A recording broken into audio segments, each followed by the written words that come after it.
Friends, if you're looking for real old school laughs, you're in for a treat because we've got them right here. Flip City Magazine. Remember Mad Magazine? Then it went woke? Well, don't worry. Flip City has no chance of going woke.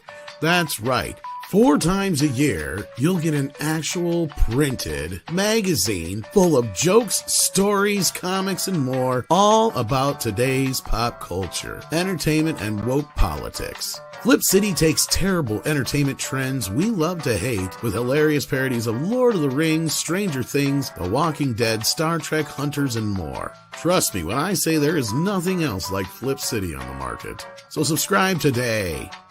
It will be delivered in print, or you can even get it digitally if you're one of those wacky Zoomers. Either way, follow our link and sign up today, and if you put in midnight, you get an extra 10% off. Check out Flip City Magazine today.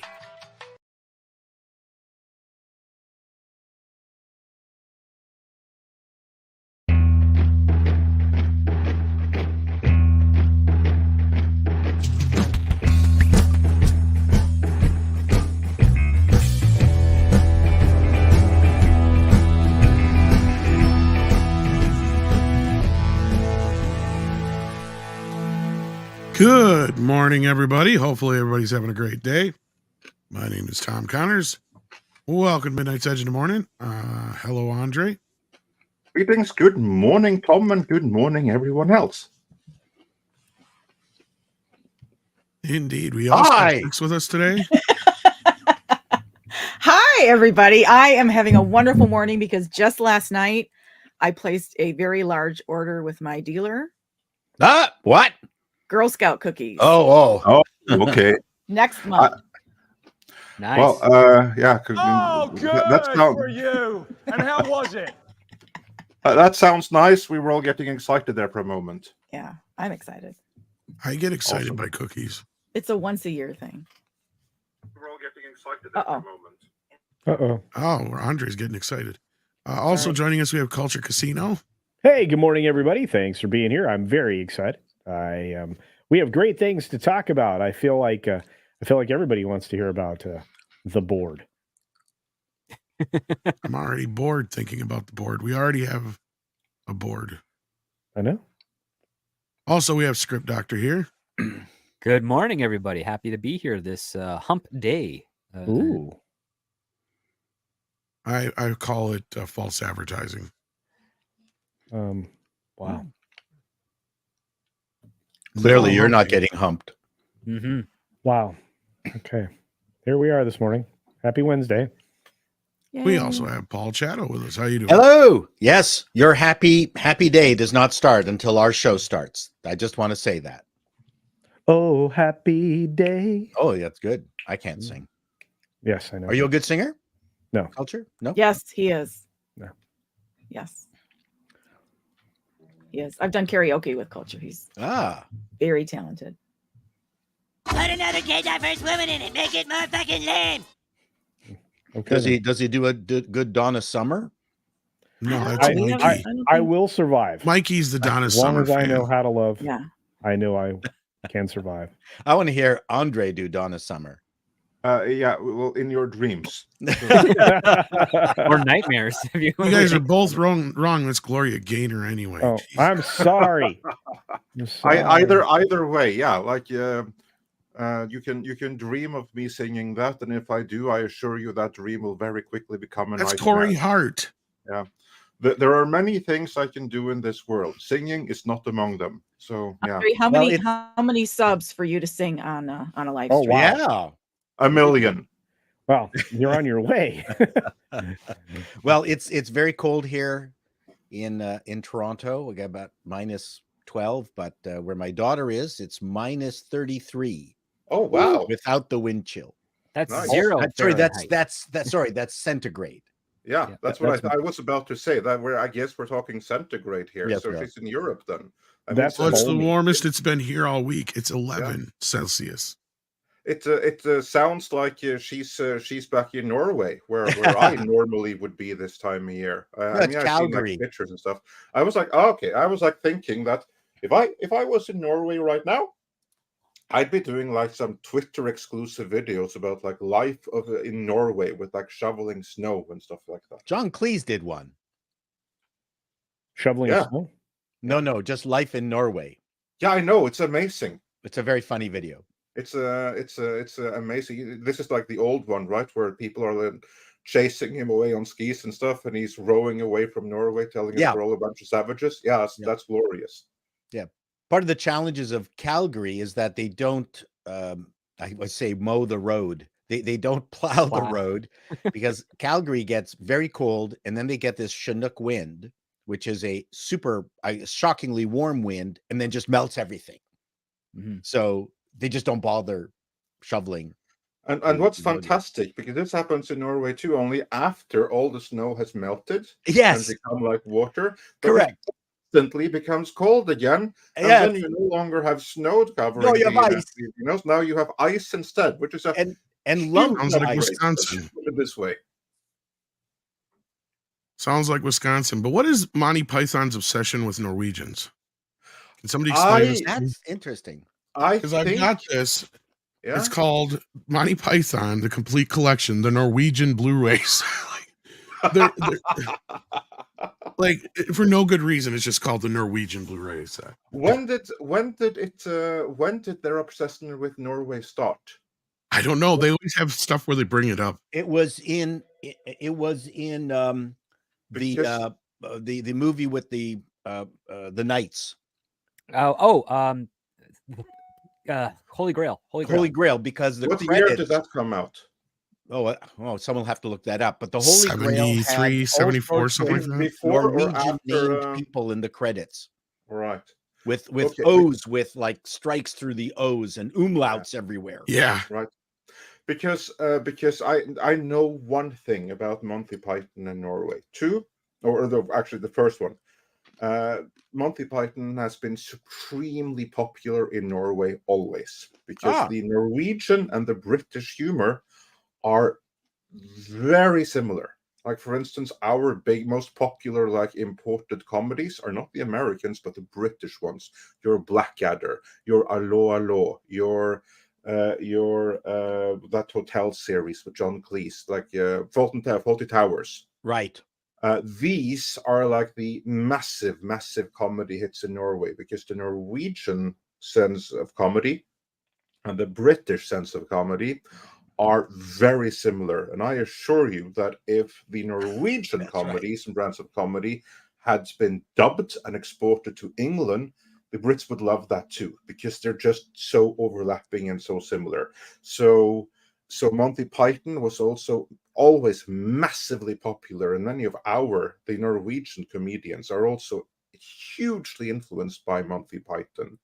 But there was this very, very limited time in the late 70s when you had a fairly conservative government, certainly conservative film board, and they found something unholy in the life of Brian. And then, to the shock and ridicule of all Norwegians everywhere who were desperately waiting for that movie, they banned it because it was sanctimonious or something. Of course, it didn't last long. I mean, it was a ban that was lifted almost instantly because it was just plain ridiculous. So they banned it.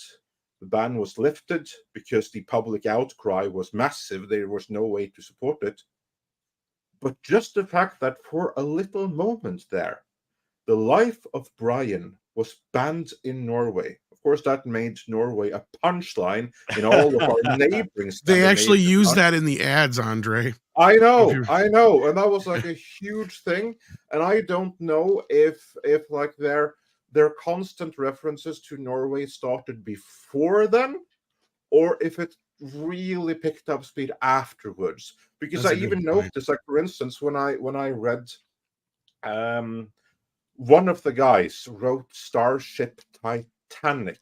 I don't remember exactly which one of the Mountain Python guys wrote that book. And even in it, it's like special thanks to blah blah blah and all Norwegians everywhere. It's like some reference to that as well. So if there were some before, they definitely picked up afterwards. Partially, I think, because of how ridiculous it was that the government of Norway would ban Life of Brian, and partially because the Norwegian people instantly had Monty Python's back and came to their rescue. Well, Brian is a very naughty boy. So yeah, indeed. He's not the Messiah after all. But I think that would be like one of the big reasons why Monty Python keeps on referencing Norway. It's that one thing right there.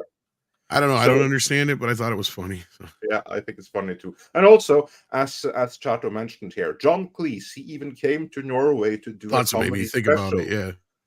Where he then basically introduces Norwegians to the international audience, going through all our quirks and stuff like that. And towards the end, he takes the rowboat to go back to England to get out of this savage hellhole that Norway is. So yeah, he's not wrong. Let's put it that Well, way. the funniest thing with regards to Life of Brian was a talk show where John Cleese and Michael Palin argued with Malcolm Muggeridge whether the movie was sacrilegious, and it also included an unbelievably gay flaming head of the Church of England. Yeah, His I remember that passing. conversation. Oh, it's such a disgusting movie. He was like a cast member of Monty Python. It was hilarious. Anyway, I don't think our audience wants to hear about that. Yeah. It's good. But we do have quite a few things to talk about today. Yeah. We have more Star Wars shenanigans. Bob Chapek is back in the limelight, which is fun and well. And of course, Miss She-Hulk herself, Tatiana Maslany, is on Twitch pining for a new job. So yeah, good times. But we also have some super chats and some member chats to go through here. So let's begin with that. Neil, our good friend Neil, we love to still see you here. Has been a member for 19 months, which is fantastic. And Grimzilla has been a member for 21 months, saying Rey gets delayed indefinitely, and Godzilla X Kong gets its release moved up. Life is good. Yeah, we'll talk about at least one of those over the course of the stream here. And Hyperguyver has been a member for 16 months, saying hail one and hail all. So Rey Palpatine gets backburnered, while ESPN gets stripped of 37 Emmy Awards, going back to the 90s. Probably I guess. into the Rat is not having a good week. Now, this is not something that I'm familiar with, but it does sound like something that Culture Casino would be familiar with. ESPN. Well, I think Script spoke to this before. You can actually, there's a way to get Emmys that you basically buy them. And ESPN actually had been in the practice of basically telling their staff that they'd won Emmys when it wasn't necessarily true. And since the very first year of Disney acquiring ESPN, this practice has been in place. And you have often heard in advertising, specifically for like 30 for 30 series and things like that, where they will tout the number of Emmys that ESPN has won. And well, turns out that wasn't true. And the Emmys were fictitious, as a nice way to say that. And they've had to, admit to this practice, and it's kind of embarrassed a lot of their on-air talent and many other things. This is very, very bad. So yeah, Iger, while Iger may not have been the initiating hand here, this is a practice that happened under his leadership and many other leaders of ESPN going back past John Skipper's tenure, which is also something. So apparently this was a tradition that they decided to just continue. So if you think Disney doesn't do bad things long term, here's another example. Wow. So we can expect a video coming out on Midnight's Edge Sportsing soon? You get right on that, Andre. I can't wait to get to the curling video. Yeah. Yeah, and it's... I actually know someone in the Norwegian national team of curling. Of course you do. Yeah. Because that's like Norway's a small country. National sport. Otherwise, it's a joke. Yeah. I mean, Tom didn't even know that, but I genuinely do know someone. Yeah, it never fails. When the Norwegians and the Scots and the Swiss and Swedish come over to Canada for curling bonspiels. It is serious, man. There's a Curling? Norwegian movie you'd get a kick out of, King Curling, which is all about the intrigue and the drama in the curling scene. We have a curling movie too. Do you remember what it was called? Men with Brooms. Men with by Paul Brooms. Gross with Leslie Nielsen, and it's That's right. mediocre. It had some laughs in it. It did have some laughs in it, remember but that. again, for what I know some of the better Canadian talent can put out, they really dropped the ball there. They had this horrible scene where Paul Gross is so upset that the big American companies are coming in to take away mom and pop businesses that I was like, why did you spend a minute of that? And why do you have a whole subplot about an actor becoming an astronaut, but you don't do anything with it? It was just so we need to fill up around the joke of Men with Brooms and curling. My only positive comment about Men with Brooms is that it's maybe one of only a handful of comedies that the Canadian government actually allowed to have money put into it. Oh, and allowed to share with the rest of the world. And that Correct. anyone wanted to see. Yes, it was an okay movie. I think it did reasonable for a Canadian movie. But yes, our federal film funding arms put very little money into Canadian comedies. We just have a Canadian comedy coming out called I Cyclone, which is kind of a Cyclone-a-nado, but a Canadian version of Sharknado, but it's a slight cyclone. It looks hilarious.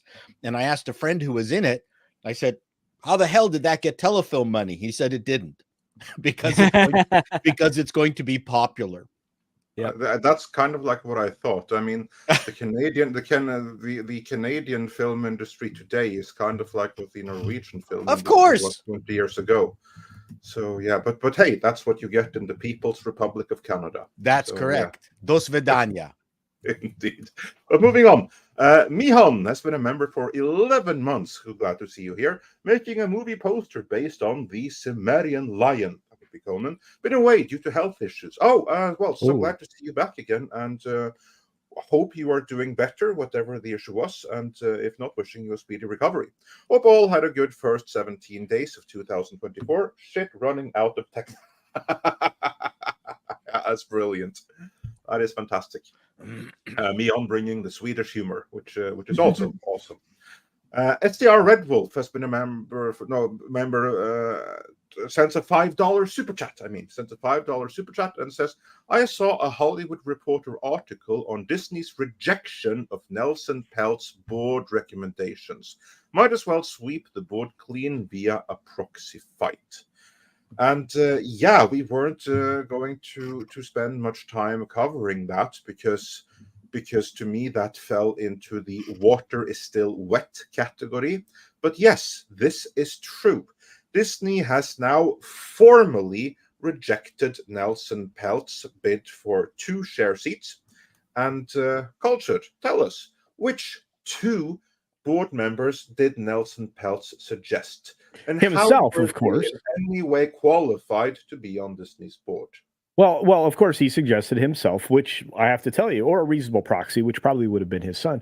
But he's a very astute businessman, understands the way money works, understands the way corporations should work, and understands, well, the value of a succession plan, which Disney didn't have. So that was suggestion 1. The other one was the former CFO and someone who was promised to be the CEO of Disney one day, Jay Rasulo.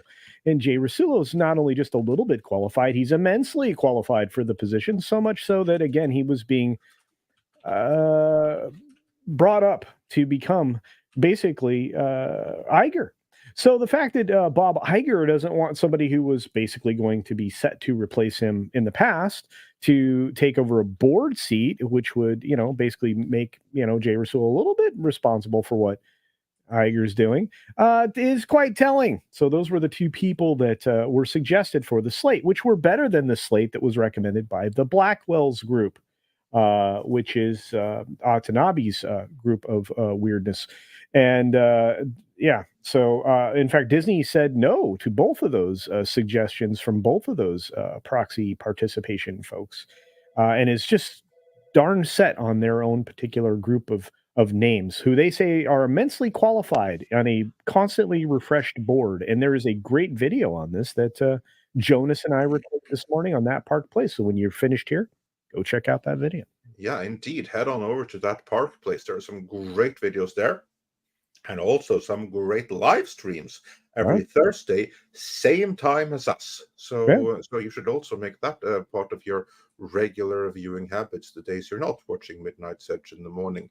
But clearly then Bob Iger and the Disney board feels that their board is very diverse, first and foremost, and secondarily talented and qualified as it is, and they need no outside influences, so that Iger can still control all the minions there. Mr. Chato, are you surprised by this result in any way? No, not at all. I mean, my big concern is there has to be a separation between the CEO and the board to a certain degree in terms of that kind of would be the point of having a board. Yes, and I'm surprised that the SEC has not jumped in here. That you know, are you really?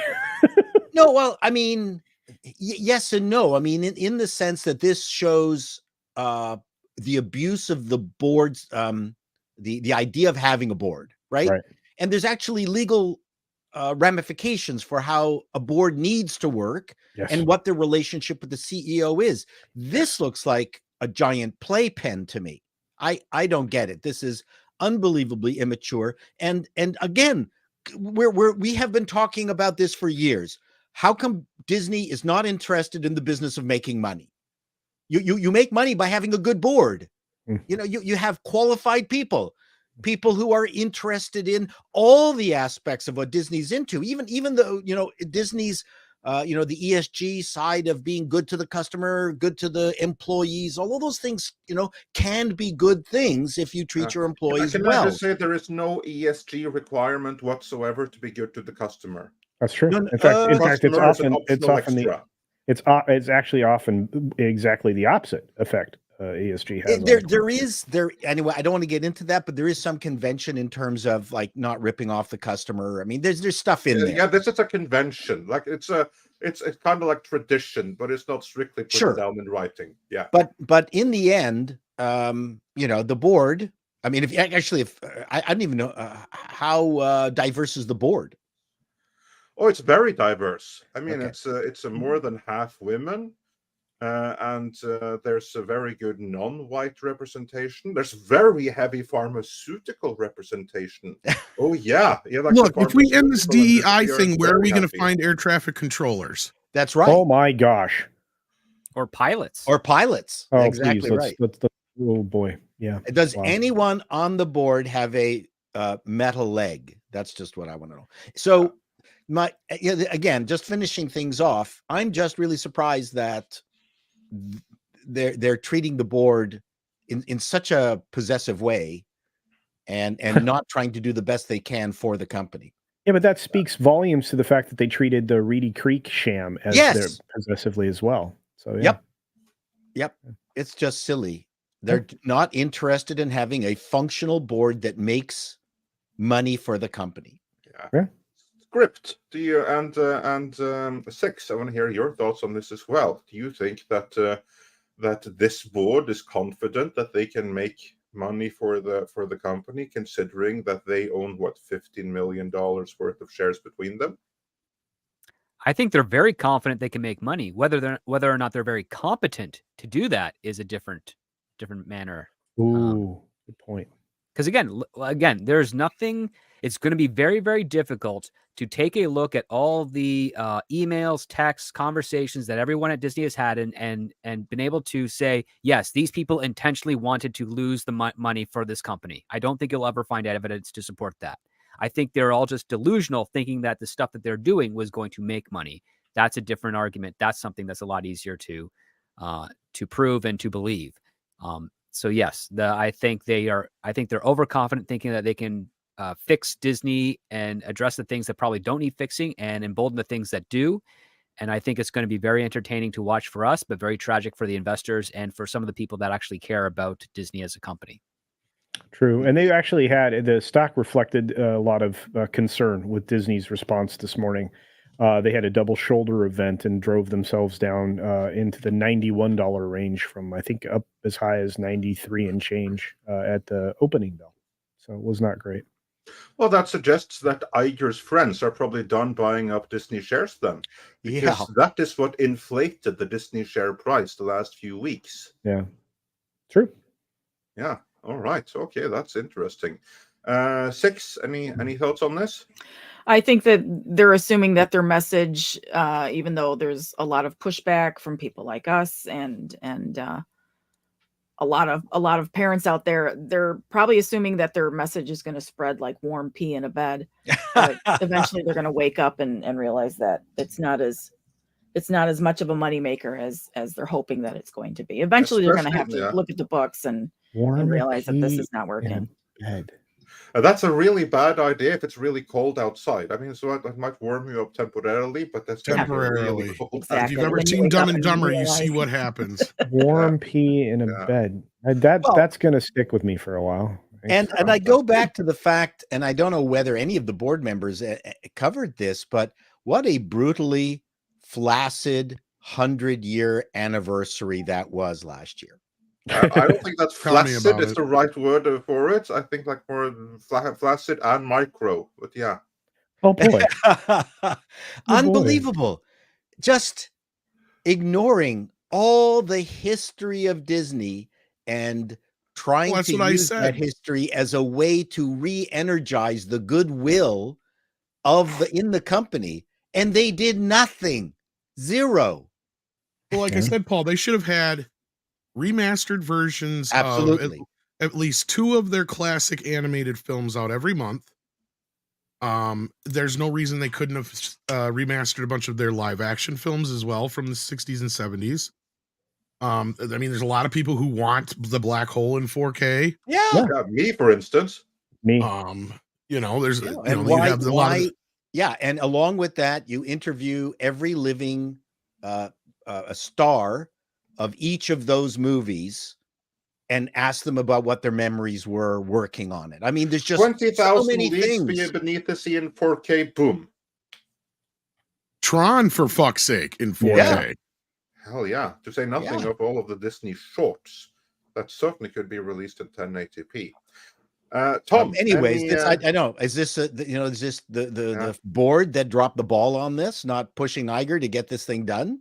Well, you know what? It was Chapek's fault. It was Chapek's fault. This is the company going, we do not want to acknowledge Walt Disney as a white man. We are trying to get away from our history. And this is where when people are like, I don't believe that Rachel Zegler was told to say those things. It's like, yes, I believe she was told to say both things by Disney. When she first came out and said this is old and we need to move on from the 1930s version and she don't need no man, I guarantee you that's what they told her. Absolutely. And they also came back at her and told her don't be shitting on the original after the fact too. Yeah, because Gal said the same exact thing. Exactly, Paul. Do you think that there's going to come a time where both of them come out and say enough with shitting on us because of what we said Disney told us to? Or is that part of a confidentiality agreement? Like where they can't say that Disney told us to say this? That's a good question. A lot of shit for that. And if you ever told me to say something and I didn't and I kept getting shit on, I'd want to turn it back and blame it on you. No, that's a good point, Six. And it makes you wonder, unless one of them was her actual feelings and the other one wasn't. But the thing is, like Paul said, I almost feel like Disney has been like Scripps right. None of these people are intentionally trying to tank the company. None of these people are trying to make shit that's bad. But one thing they're clearly trying to do is erase the white man from the history of Disney. And that is the actual namesake itself. And they think that's going to benefit the company, to your point, which is stupid. They're changing the name to DIXNY. I wouldn't put that past them, Paul. They should change it to Fans at the Playground, but or Disnex or something. Yeah, probably. Dixney. Anyways, it's such a joke, and keep hey YouTubers, keep making money off of Disney's shame. They have indeed become a joke, and we are about to get into something else Disney adjacent, also involving a board here as well. There'll be adjuncts to it. Yeah, indeed, someone formerly attached to Disney. Before that, I just want to say, just to conclude the DEI conversation, with everything I've read about what the American air traffic industry wants to do to enhance DEI requirements, getting all kinds of, is it politically incorrect to say retards? No.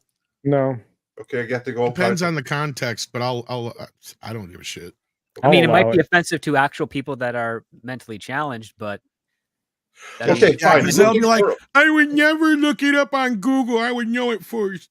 Okay, fine. Looking for all kinds of neurodivergent people to be air traffic controllers and pilots and stuff like that. When I come to America, I think I'm taking a boat. That's what I'm going to say about that. I'd rather risk hitting an iceberg than being Yeah, I'll told get how a I got text to from land Andre. on I'll it. see you in 2 months. Like, what the fuck?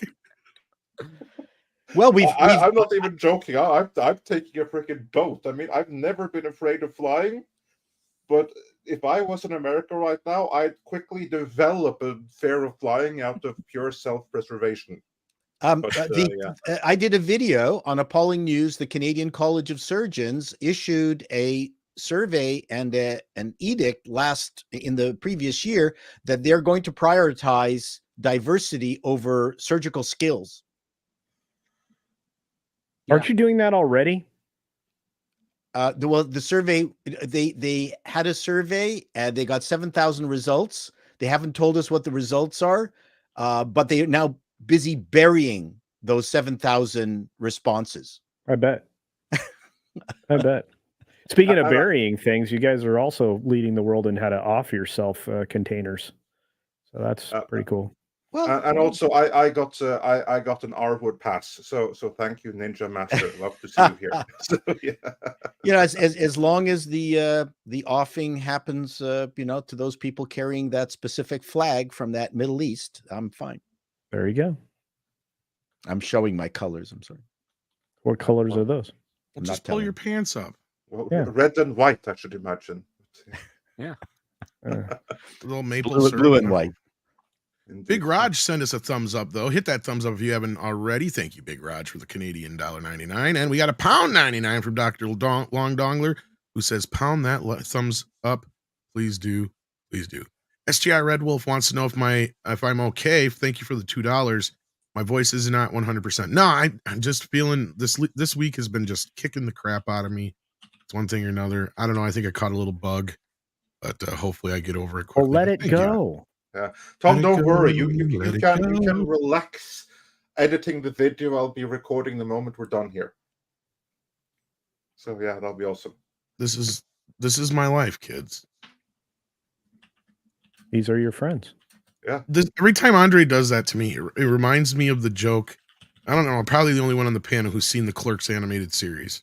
Yes. No, I've seen it. Oh. Okay. Remember the Temple of Doom episode script? Yeah. Where Randall's like, I need a break. Okay, for a break, you pull cart with teeth. Yeah. Being whipped at and everything. I need a break from the whipping. Yeah.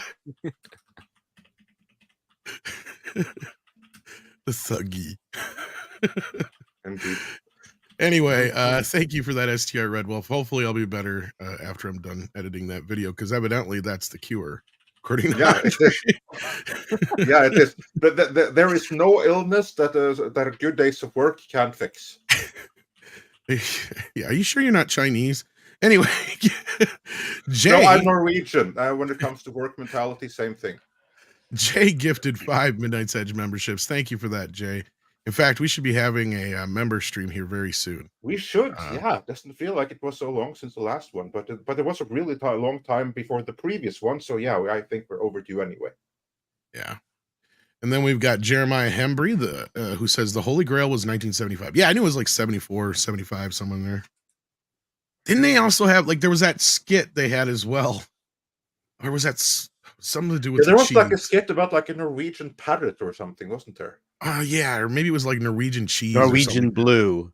Yeah, he's pining for the fjords. Yeah. That's right. He's dead. He's pining for the fjords. If you hadn't nailed him to the perch, he'd be whatever. This bird is dead. It is expired. It is no more.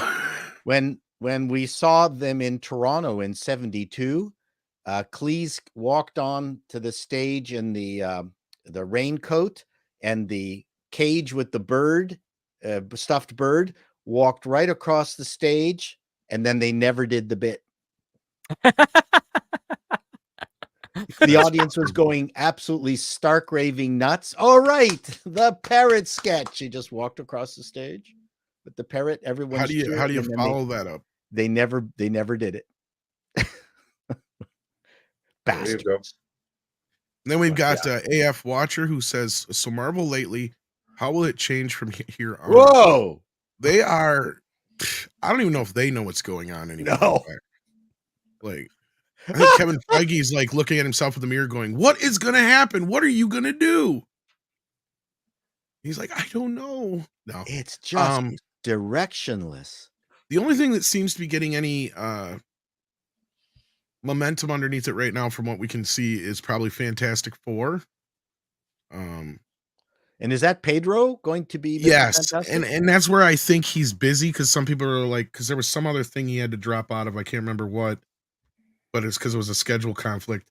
And everybody's like, oh, it's the Mandalorian. I'm like, no. He's barely going to be in the Mandalorian. He's going to be in a sound booth It's gonna recording. be a sound booth, yeah. I said, yeah, that's part of it, but the bigger part is Fantastic Four.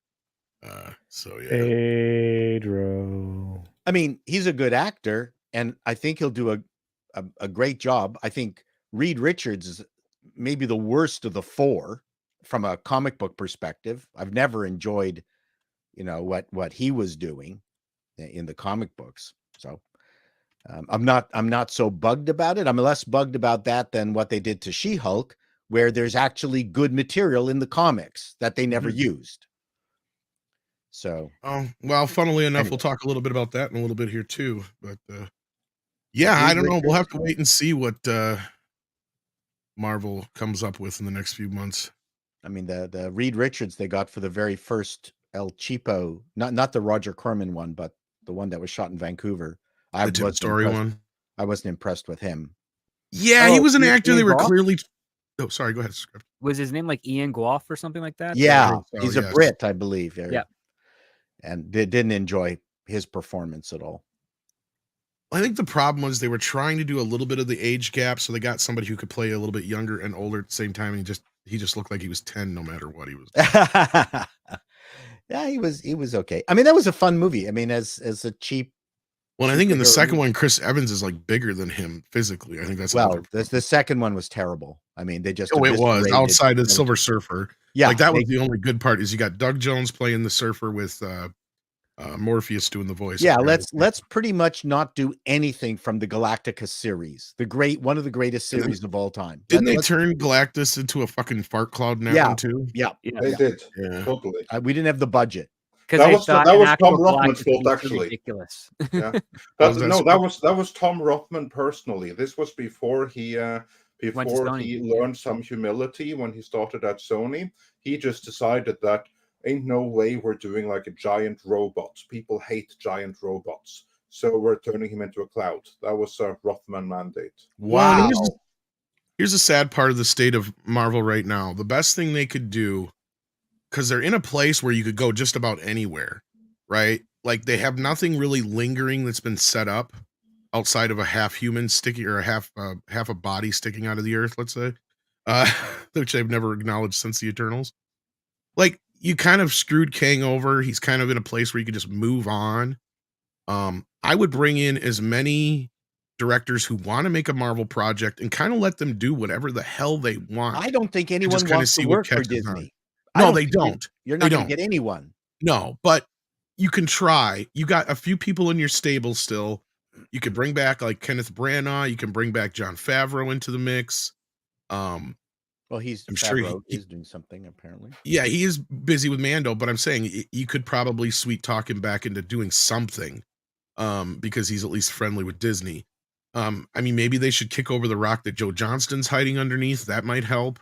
I mean, get some of these guys that were a part of the Marvel universe to begin with. Otherwise, just get some seasoned, good directors. And I know you're right, Paul. Nobody creative wants to work with them. No. You're not wrong. But that's what they need right now, because they keep getting Chloe Zhao's and you know, all these other people that are nobodies. It's like, didn't you learn years ago that you can't get an auteur director to do a superhero movie? Like, don't you remember what happened when what's his face did the Hulk? Ang Lee. Oh yeah, like. And I actually like that movie. Okay, I have issues with it, big issues, but most people hate it, right? And there's a reason for that, because you can't get somebody who's that weird to make a comic book movie. You need somebody who kind of gets what they're doing. English. That's the other part too. Although I liked Ed Norton's Hulk. Yes, that's a different one though. That's a great movie. Oh, that's the Australian was in the Ang Lee one. Yeah, that was Eric Bana. Eric, he who got the role because he did such an incredible job portraying Australian madman, national criminal Chopper Reed in the movie Chopper, which, by the way, is an amazing movie, and the real life Chopper is quite a character. But he basically got the role for playing a crazy criminal and murderer. That's how he got the role. That's how Ang Lee decided, look at that guy. He's completely crazy. I can totally believe that he's going to come out of the screen and freaking kill me. I must have him to play the meek David Banner. He's a good actor. Eric's a good actor. He is a good actor. But that's the role that actually nailed him Hulk. And I still do not understand how the hell that movie made Ang Lee decide, yes, this is Bruce Banner right here, or Bruce Krensler, as he actually is called in the movie. Because remember, Banner is his birth name, but he's actually adopted Krensler. So in the movie, his name is Bruce Krensler, not Banner. But anyway, Chopper is an amazing movie. So thanks for bringing up Chopper to remind me that I'm pissed at Shout Studios right now. What, did they screw up Chopper or something? No, they have that movie, but here's the thing. The last few weeks, they've made it impossible for somebody to give them money. At least me, anyway. They have something going on with my account, and I think it's because I gave them a bad review. So I think they're being assholes, and they won't send me any of my fucking stuff. I pay them. They have my money. Then as soon as the shit's supposed to come out, they refund my money, and I don't get my stuff. And now there's one movie I can't get because it's, they only had 1,600 of them. And they canceled it at the last minute on me. So I'm getting pissed. What happens when you email them? I have emailed them 4 or 5 times. I've got a post right now on Twitter trying to get their attention. So I'll post the link again in the chat here. If you guys want to help a guy out, just hit like and retweet to get their attention. Because they have lost a lot of the good people over there at Shout. And ever since then, they have been crap. I'm sorry, but they have been shit. They might as well change their name to Shit Studios instead of Shout Studios at this point. But yeah, so wow, I'd like to get a hold of somebody. Tino Lorber gets a hold of me right away whenever I have a problem. So, yeah. Sorry, that's been something I've been dealing with since last night, and I've been pissed. Well, actually, it's been weeks, but last night I've been trying to get a hold of somebody yesterday afternoon because I missed out on that movie now. So yeah, Sandrock sends money. Technically, yes, but I can't review it now. Yeah. Sandrock give us $5 here. Thank you so much. Sandrock says, why is Kennedy dead set on shoving her self-insert Rey in everyone's faces? She has to know that on some level, OG fans won't accept her fantasy girl. Well, I think we're kind of starting to get a better idea of what's going on behind the scenes. Wouldn't you say, Andre? This is probably a good segue into our Rey story, probably. Yeah. So let's talk a little bit about Rey.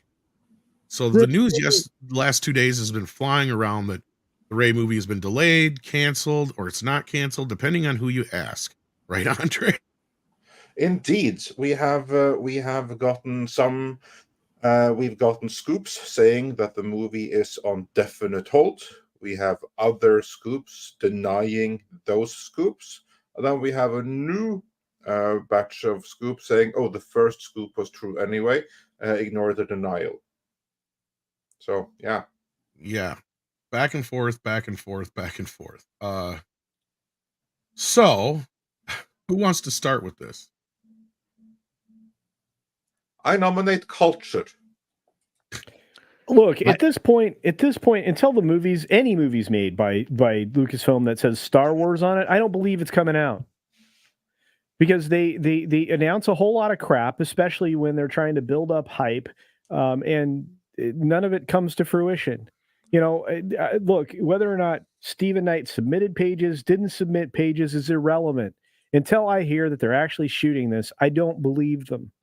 And look, and it's nobody's fault except for Kathleen Kennedy, because she goes on like a announcement jihad to try to make it look like her part of Disney is not sucking hind tit, and they absolutely are. And whether, like I said, Daisy Ridley came out in an interview saying very specifically that this is last moment, like 2 weeks before that she was supposed to be on stage at Star Wars Celebration in April, which is how we ended up with the scoop coming out of WDW Pro 2 weeks before Star Wars Celebration.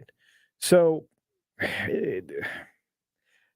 I don't believe this. And again, they've recycled writers. And as Thomas said in multiple occasions, they probably went to Stephen Knight and said, "Hey, are you available to write this?" And he said, "Sure." That doesn't mean he wrote anything. He just was available, and they could announce him.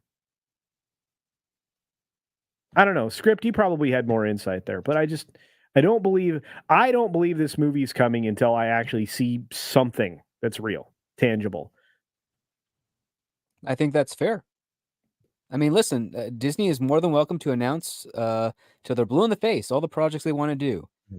But until production starts, it hasn't really happened yet. And I'll remind people, there's a high possibility that this Rey movie might have the same fate as the Rogue Squadron film. But rest assured, even if it does have that fate, if Kathleen Kennedy's still around and they want to do this, they will find a way to make a Rey movie with someone else. Yeah. In the same day that this is all going on, we also got an interview with Daisy Ridley that dropped where she talks about everything going in a very different direction.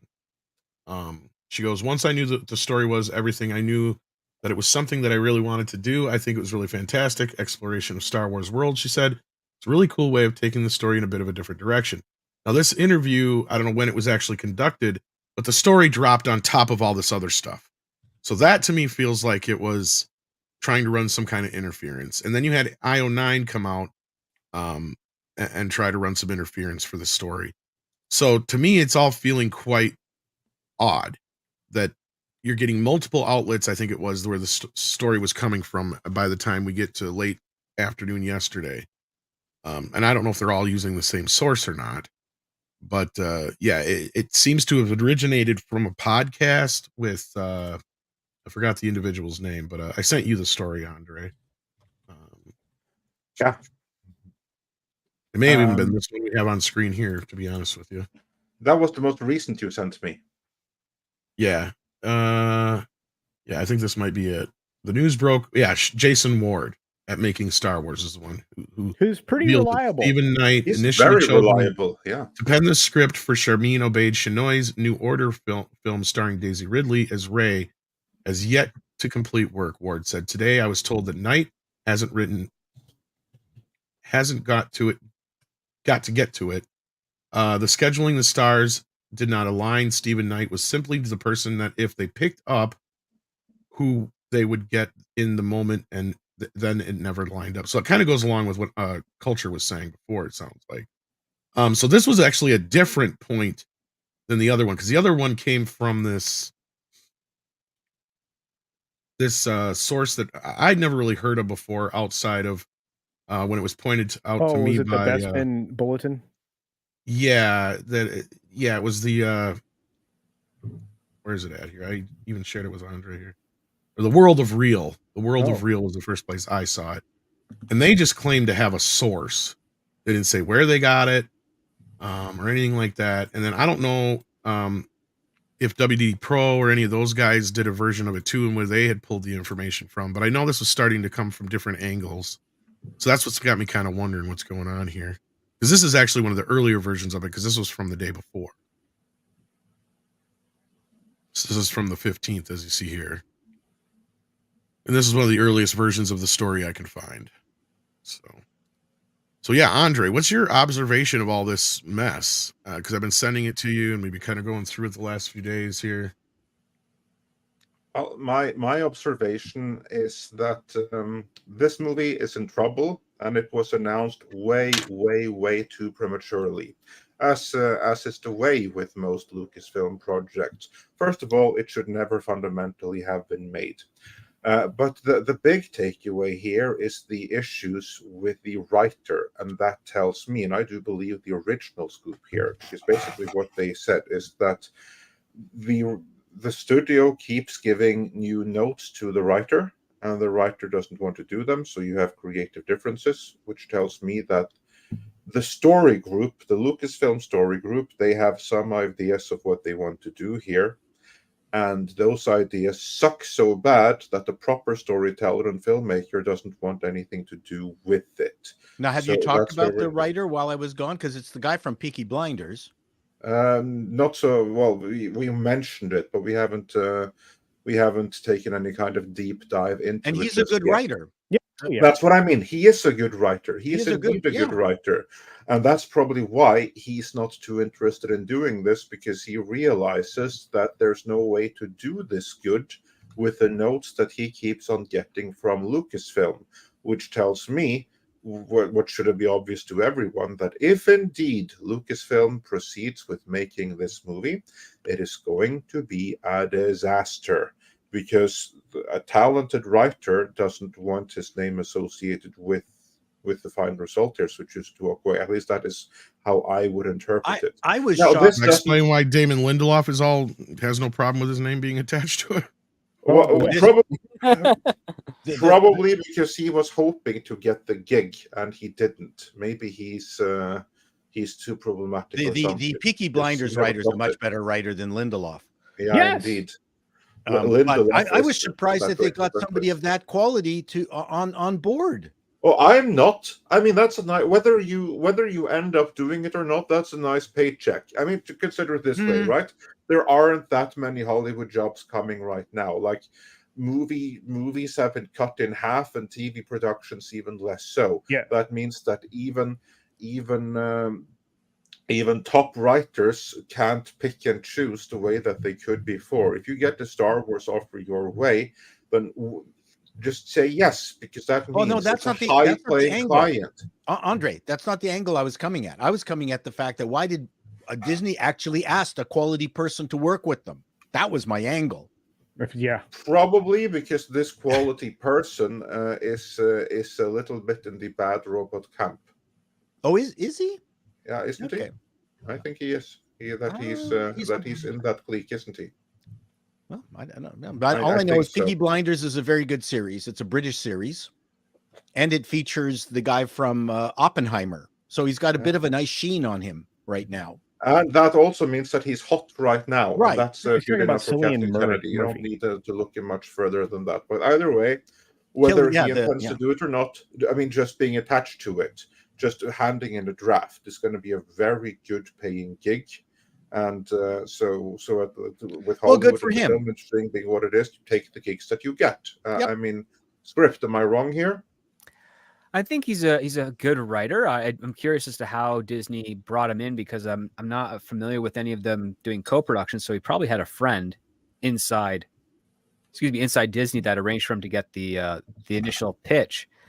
But no, I mean, who's to say how or what entities reached out to get Stephen Knight of Peaky Blinders fame to pen their Star Wars script?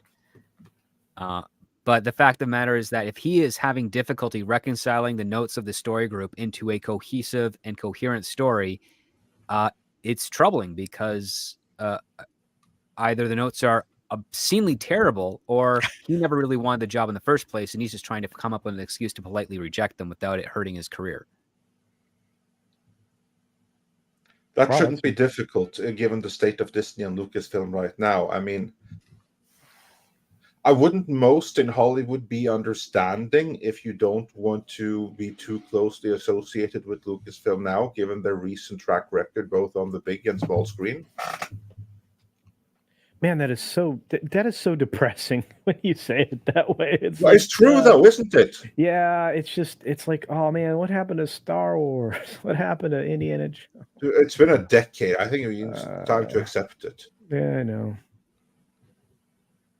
We already asked what happened to Star Wars back in 1999, but yeah, I was going to say, well, and we already know the answer. We were just talking about it earlier. It's, again, I don't think Kathleen Kennedy is deliberately trying to make bad things, but she has to double down now because they've gone through all this business, and even she may not see the same things we do, right? Like, she clearly did not watch the South Park episode. She may have heard about it, but she didn't watch it. Oh, of course not. And I'm really starting to wonder now through this whole thing, because now that we're getting a clearer picture, I don't know how much Bob Iger really was okay or wanted this Rey movie to begin with. Because what I'm starting to see is a bit of a tit for tat here. Clearly, the Bob Iger project is the Mando movie. Yeah, I think you're right. And but see, that to me, that's very telling, because she's been kind of the catalyst for a lot of bad for Disney. I mean, and because I mean, could you imagine if they had made a good Star Wars sequel trilogy? Imagine if they'd made a good one. How much praise she would be writing and how much praise he would be writing. He wouldn't have to worry. There wouldn't be the kind of financial troubles they're under. If they made decent Star Wars shows after the first 2 seasons of Mando, they would be far better off. You have to think, and this gets me back to something that makes me unpopular, that this is being done willfully, because there's no other excuse for taking the top tier products that you own, the IPs that have been delivering time and time again, and destroying them the way that they have. I don't know. Well, I already kind of know what one of their next moves might be. Because kind of related to this. Gojira! Takashi Yamazaki, who expressed interest in making a Star Wars movie, is getting wined and dined by Lucas, aka Lucasfilm, as I call him. Lucasfilm. Dave Filoni got word that he wanted to make a Star Wars movie, and he's been sucking his dick ever since. So yeah, they're gonna try and get. And again, now this is one of those strange occurrences where I say this one might actually work out simply because of the director choice. But what are they doing? The same thing they always do: go after the, avant-garde filmmaker, the new hot avant-garde foreign filmmaker, and then crush them. And then crush them. And this is where I'm like, no, Yamazaki, don't do it. Don't do it. I don't care if the fact that they're going to offer you more money than Godzilla's budget. Don't do it. He's just going to get fired anyway. Exactly. He's going to waste 3 years and get nothing done, and Toho is going to move on. So all we're going to get is a simple situation where he's never going to give us another Godzilla movie. We're never going to get a Star Wars movie out of him, and he's going to be yesterday's news, because we all know how this works out, right? So I'm like, this has got me pissed right now, because the last thing I need this guy doing is signing up to a Star Wars project, and then we never get a sequel to his Godzilla. Got no arguments from me. I mean, I want my. Because Toho is not going to wait. When they want another one, they're just going to go ahead and make it. Yeah, but they need this guy. I don't know. I'm going to blame Paul. Well, that's the easiest person. Blame me. That's always the go-to plan. So at least maybe they'll try and put him on Taika Waititi's project, since that's probably or James Mangold's. Oh, that's never gonna happen. No, that's our. Well, yeah, that's if Mangold doesn't stick with it. You're right. If he doesn't, that one will be interesting to see, because yeah, like I said, I'm not sure how that's going to work out. If it just quietly goes away, then dude, that thing's going to be like the Dodos, man. You're not. It's just going to all of a sudden not be Otherwise, around. If it happens, I think it's his present for putting up with Indiana Jones. Yeah, except that he's a lying piece. Facing the exact same circumstances from Indiana Jones. That's the problem. Yeah, I know, but I think my point is I think he wanted to make Star Wars. I don't think he wanted to make Indiana Jones. And he destroyed. He did Indiana Jones as a favor. Yes, he did what he was told. Culture. Yes, but he destroyed his career in the process because he lied to his audience. Oh, James Mangold could go make a normal movie tomorrow and nobody would give a shit. This is true. This is true. He's a veteran. But he has to be offered one though. And his last movie losing 300 million. I mean, that's gonna. You think that might hamper his? He's gonna have to work a little bit to get over that. Yeah, you know what? I'm not so sure. I think all of the rest of Hollywood understands the level of incompetence that Disney provides. That I've got a feeling everyone else in Hollywood is now just going, "Hey, Disney." I hate to say this, but I agree with Paul. There's Me too. Because My even, gosh, cause that's even a if great point. 'cause even if Ron Howard wasn't on the verge of retiring, Solo didn't fuck his career at all. Nobody noticed. Like, Solo. I think Solo the same is, thing with Mangold. yeah. I'm not convinced people even know that Ron Howard directed Solo. That's what I'm saying. Because his brother was like, "Oh man, he feels so bad about that. He thinks he screwed it up." We told him, we're like, nobody thinks your brother did anything wrong. Nobody's No. blaming your brother for anything. Weirdly, We know your Solo brother is just came in to do a mop up job. weirdly Solo is coming back as a not well loved, but people are looking at it as a fairly decent movie. Look, these are the idiots though that are looking at it like, okay, my husband beat me endlessly. This is just the one time he slapped me instead of punched me. Okay, like What that's a relief! Solo What a is. relief! Right. So anybody who's you've had trying to some pretend that really- Solo's a good movie, it is not. It You've is had not some- a good movie. I haven't seen it. You've had some really bad relationships, Tom. I'm starting. Yeah, to get your analogies are quite frightening. Well, I told that bitch if she's gonna hit me with that guitar, she better kill me. Otherwise, I'm killing her. Oh my gosh. Oh, and demonetized. Yeah. There you go. Bye, money. Bye, money. Bye. It was It was great. just a How random dollar fucking gross wink there comment. was. Jesus. But they'll get us for it. I've had a rough day, kids. It has nothing to do with guitars It or just women. started. It has nothing to do with guitars or women. Trying to okay? get- Oh, Remember you'll how to get to get edit the the video balloons. afterwards. Everything will be much better then. So I know that's what you keep telling me, but I'm not so sure about this. Hey, you're going to have a great video to edit today, Tom. Get excited. So Star Wars is on the verge of collapse as always. So water is wet, and every day ends in Y as usual. Yeah, Yeah. and my video today makes fun of Star Wars, my fake producers video. Hey, by the way, Paul, they've been lovely, and I've been Thank you. enjoying them. Thank you. You're very sweet. They're So appalling. if I am the only person in your audience, then you're winning. Absolutely, because I only have quality people. Indeed. There is one bot I'm very impressed with, but that's neither here nor there. Oh. Very well hung. I can't say that on this show. Let's grab a few of these super chats that have to do with specifically this topic at hand. Aurora Uplinks, who is actually a new member as well. Thank you for Yes. that. Sends in $5, says, I think maybe KK tried to beat the Mando announcement, and that's why she had the new director announce a Rey movie to take the limelight from Favreau. Maybe, but I think that this Favreau Mando movie was not a thing before the strike, or they Yeah, would have I- announced it at Celebration. Yeah. No, this is a result not just of the lackluster reception to the announcement of the Rey movie, but also the fact that Dave Filoni's Ahsoka tanked on Disney Plus. Yes, that happened too. Don't forget that. You know, tanked is just too nice a word. It nearly drowned, but then went to the World Between Worlds and stayed there for multiple episodes. Perfect. There you go. There you And when go. it did come out, it was apparently unscathed, even though it was Leave- there for hours. Leave it to the writer to fix it. Maverick Christian sends in $5. Thank you. And says, I don't know why you're skeptical about a Rey movie happening on an unrelated topic. Who else is looking forward to the Rian Johnson trilogy?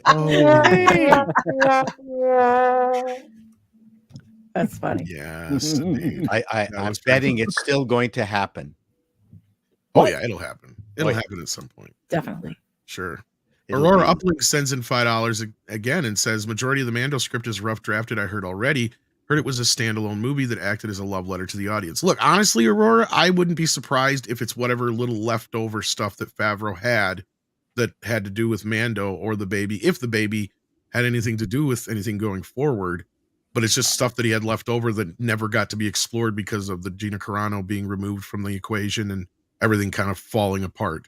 You Because mean- Star Wars was a house of cards, and when they Just say removed that Kathleen card, Kennedy. That's all you had to say. well, I'm not saying she's the only one who was involved in that. See, she may have made the final decision, but I don't think it was her. I think she just walked in the door after leaving Blood and Bone, and everybody's like, Mom, you got to take care of this. As in Pablo Hidalgo and all their little minions that coming after her. Now that she was back in the equation. I and- really don't think any of them think that anything they've made to date has been bad. That's right. They don't. I can see what It's you're our saying. fault. There's something wrong with us. That's how they There's look not at it. something Yes. wrong with their material. It's our fault. Correct. They view their work like a Van Gogh, where he's got to die first before his work is appreciated. Well, let's. Hey, if they go to Canada, you guys give that away for free. So yeah, so come on up here. Our deaths are all taken care of. Yeah. Well, what do you expect from all these people who've been doing, DVD commentaries and special features for the last 20 years, sniffing their own farts? You're right, Paul. They think that they can just create that stuff now and it's going to automatically have that same resonance 20 years from now. Yep. When it's not. You complainers, wait another 50 years. You're going to love these movies. You're going to love them because the stuff in 50 years is going to be so terrible. This will feel, right. it will appear like it's gold. Yeah, that's right. The Disney Star Wars trilogy will be taught at film school because future movies will be so wretchedly awful. It'll be looked at like the Battleship Potemkin. Oh, take a look at this auteur work. That's a very dark future you're discussing. You're describing there, but the irony is that right now we are looking fondly back on the prequel trilogy, which was hated at the time. So exactly. If things carry down this path, you may be right. I even watched Rambo 3 the other night, and I went, you know what? This one wasn't so bad. See, it really wasn't. See, that's where we've gotten. That's where we have gotten, kids. That's the psyop that they've been working against you for decades right now. See, guys. Tom likes There's the literally movie. I a told scene him in was Rambo great. 3 where he's just working along. All of a sudden, Kurtwood Smith comes in, and he goes, "Something went wrong." It's like, how do you write this shit? I think that's good writing. He was correct. No, it made me laugh, dude, the way it was. It was such a trailer cut. It's like, I know. Where's the rest of the dialogue before that? You don't need it. I get you. Have you watched Echo? It's like that first episode is exhausting. It cuts every it's like MTV, montage of like, hey, fill in the story for yourself because we didn't freaking bother. It's real, being in the industry. Two things. Number one, it's amazing how something that's good feels like you've just, I don't know, it washes off you like, not washes off you like water, but it's just so enjoyable. I rewatched, as you know, The Queen's Gambit, and there wasn't a chore at all. And then you watch something like Echo, you can't get through 10 minutes of it. I mean, it's so amazing. It's like reading scripts, and Script Doctor will concur with me. When I was reading about 1100 sitcom scripts, you could tell within the first page that this is going to be an eye-watering, horrendous experience. But a good script, you just absorb it, and it's wonderful, and it works. Mm-hmm. And it's the same thing with watching this crap. Yeah. Who wants to go through this chore? No, and that's part of the problem too. I feel like watching things is like a chore now, and it shouldn't feel that way. Well, the Secret Wars. I mean, the Dark Winter brings up. Go ahead and read it if you want.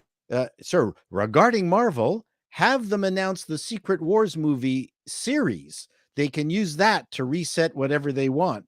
And I'm telling you, Secret Wars, that was drudgery, like unbelievable. I know you guys aren't a big fan of the Loki series, but I didn't find that as much drudgery as Secret Wars. That was. Andrew said it was. No, you're talking about Secret Invasion. Secret Invasion.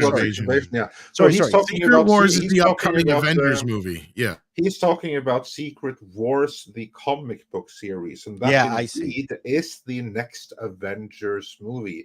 And yeah, they're totally going to use that to reset, to pick and choose, just like they did with the Secret War reboot in the comics. You can rest assured this is what they're doing here as well. As for Secret Invasion, which is what you're thinking about, and I do not believe you, I do not blame you. I didn't even see it. I never will. I saw the first episode. I read the end spoiler, where basically they've retroactively fucked up the entire MCU, all going back to phase 2 by making Rhodey a Skrull. I'm like, yes. What the hell are these people thinking? So yeah, good luck. It was so bad. Yeah. It And was Dark bad. Winter says for £5 regarding the Mando movie, how about making it a prelude to season 4 rather than after it, so people would actually be interested in resubscribing to watch season 4? I don't even know what's going on with season 4, if it's happening or if season 4 is going to be the probably the Mando Mando show movie is season 4. See, that's the thing that I'm wondering is if season 4 will just be the Katie Sackhoff show and then Din Jin Jin Jirin Jin Jin Jiru. The worst thing that happened to Mandalorian was bringing in an entire planet full of Mandos. Yeah. Okay. Didn't Oh kinda my make him less God. special.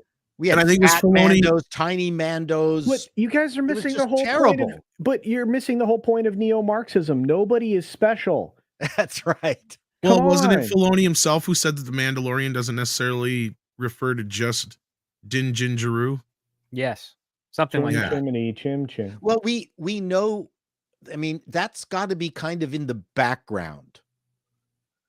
But you know, the first season was great. It was, But in that announcement, they didn't say shit about season 4. All they said was Ahsoka season 2 was the only show they mentioned. and it's Ahsoka season 2 for. I mean, it's got to happen, or Filoni is going to look like shit. It's going to be an embarrassment. Well, Ahsoka season 2 is going to lead into his movie, right? And this is where I'm not so sure we're going to get a season 4 of Mando. I think that the people who think that's the whatever was left over is going to be put in a movie. I think you're correct, and I'm going to laugh my ass off at the end of that movie if Mando hands that baby back over to Luke again. I'm going to laugh until I probably have a heart attack in that theater. Luke, will you just keep the goddamn Train the baby? damn baby. Stop giving it back to me. 3 men and a Yoda. Yes. 3 men and a Grogu. That's what I want to see. 3 men and a Grogu, yeah. Mando. How about Mando, Boba Fett, and Luke Skywalker all got to take care of the baby? That's. Oh, that would be like Grief Kara would probably make more sense though. Whoever. Carl Weathers. Oh, there you go. yeah. That'll work. That works. Oh, that would be Mando. Karga or Targa. Targa, yeah. Mando instead of Boba, you mean? Or even Esposito. Giancarlo Esposito. Giancarlo. Well, they may not have killed him in the last episode of. May or may not. He looked pretty dead. Did he get stabbed with a lightsaber? Because if he did, then he's alive. His chances are pretty good, but he's a man, so his chances go down. No, I think he was buried in rubble and then it blown up. But Look, you know, the curve is like this. Like, Barney okay, Rubble? men in lightsabers, bad. Okay, die. Women in lightsabers, good, live. Well, because Alec they experienced Baldwin, childbirth. That's what how good chance of living around Alec Baldwin. Woman, not such a good chance of living around Alec Baldwin. That's very true. So it balances itself out. Women are not affected by the lightsaber because it looks like a vibrator. Well, I swear that they stabbed what's her face through the uterus, like so she could say, like, yeah, that didn't damage any. It's like I've had childbirth. I can withstand childbirth. I can withstand a lightsaber to the gut. That's right. We need She-Hulk to do a speech on just how difficult it is to be a woman. Yeah. And on that note, let us actually move on to She-Hulk. Because the actress of She-Hulk herself, Tatiana Maslany, we actually had I think 1 or 2 more super chats on this if you wanted to grab them. But yeah, okay, let's grab those and then we move on to She-Hulk. We got Ray Barker who says, I will not buy a ticket to the Ray movie. A $250 million movie should not be given an inexperienced activist. Tom, did you get the orange chocolate I sent? I did, Ray, and it was very good. Thank you. And I got all the other goodies you sent with it, Ray. Thank you very much for that. Why are you getting yummy goodness? Because they try to cheat on me and give me stuff that I'm not supposed to have. Don't tell Mikey. Because he has a post office box. Do you have one, Culture? Yeah, do you have one? You get. Yeah, so shut up. And I do remember saying thank you over Christmas, Ray, and thank you again for that. You must have missed the show, but appreciated it very, very, very, very much. And I thank you. And then we've got this one here from Hello Computer. Hello Computer. How quaint. Who says with $5, I think KK have had input on the prequels and Jedi. When the fans in RLM tore them apart, she took it personal. She got a chip on her shoulder. I don't think she had nothing to do with the prequels. She wasn't at Lucasfilm during that period. Yeah, no. Kathleen Kennedy had only worked with George Lucas on 1 project before. Well, 3 technically, but that would just be the Indiana Jones films. That's the only time those 2 worked together. Correct. Ever. But her husband worked on the Indiana Jones movies Yeah, Frank her and her Marshall husband Kathleen are Kennedy, yeah. Kennedy were more associated on the Amblin side with the Lucasfilm Right. partnership, not any of the Star Wars. They had nothing to do with Star Wars, and this goes along with what I said. There's a lot of people out there who still think to this day like Steven Spielberg directed the Star Wars movies. That's because they just don't. To them, there's only a few directors, right? Like they don't understand even what a director does. Some people don't. They're just like, they wouldn't know what a George Lucas is. Okay. But anyway, then we've got I think one more on the or two more on the subject. I think maybe three tops. Olaf Van Ness sends in €2 and says Mando is Iger's fix to save face for the investors call. Yes, this is another point. I was saying this to Script last night, and I think I've said it before on this show too.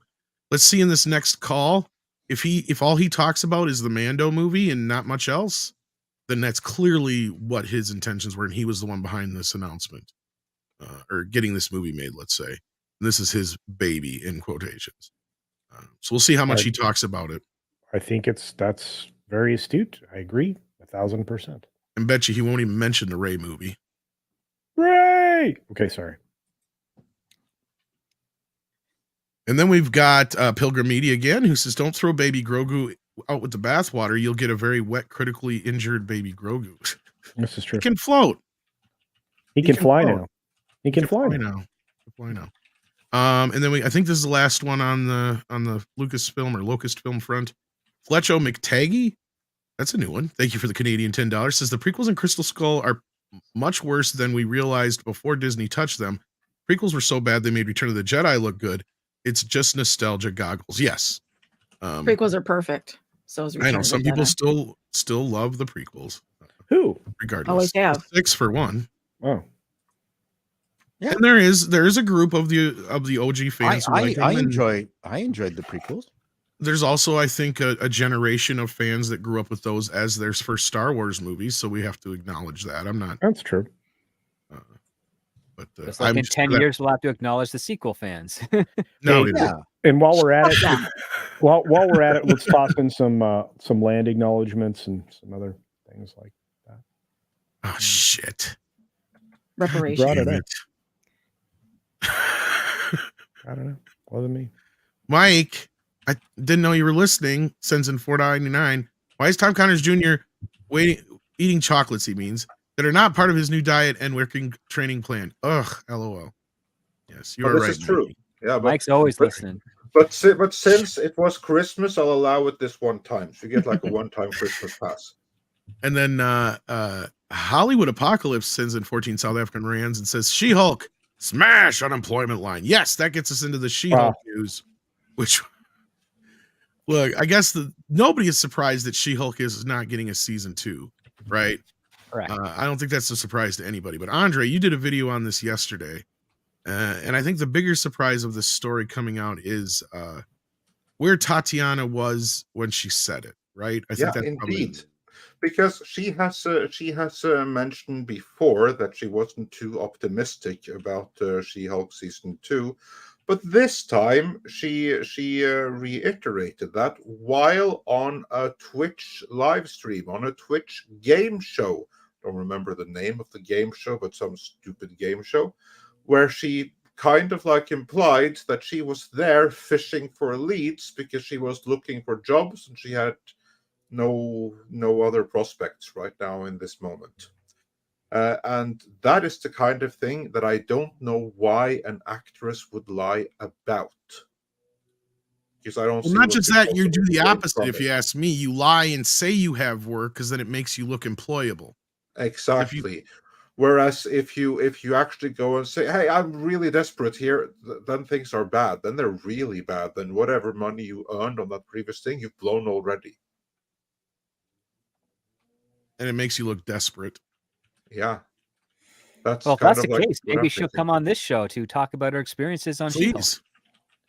Oh, the Yeah, door I've already opened. had people say I should reach out to her. Why not? Yeah. Well, people Maybe have asked us, would you actually talk to Ryan Johnson or Kathleen Kennedy? It's like, fuck yeah. Well, I mean, just for Yeah, no obviously. other. Yeah, I mean, for no other reason than I'd like to ask them a question. Do you now believe that it was a good idea to attack the fans? I'd like to take them for a walk down a dark alley. Ugh. I'm a little Hello. less. Oh, I got a Pet little the dark. kitties, I presume. But yeah. Wow. wow.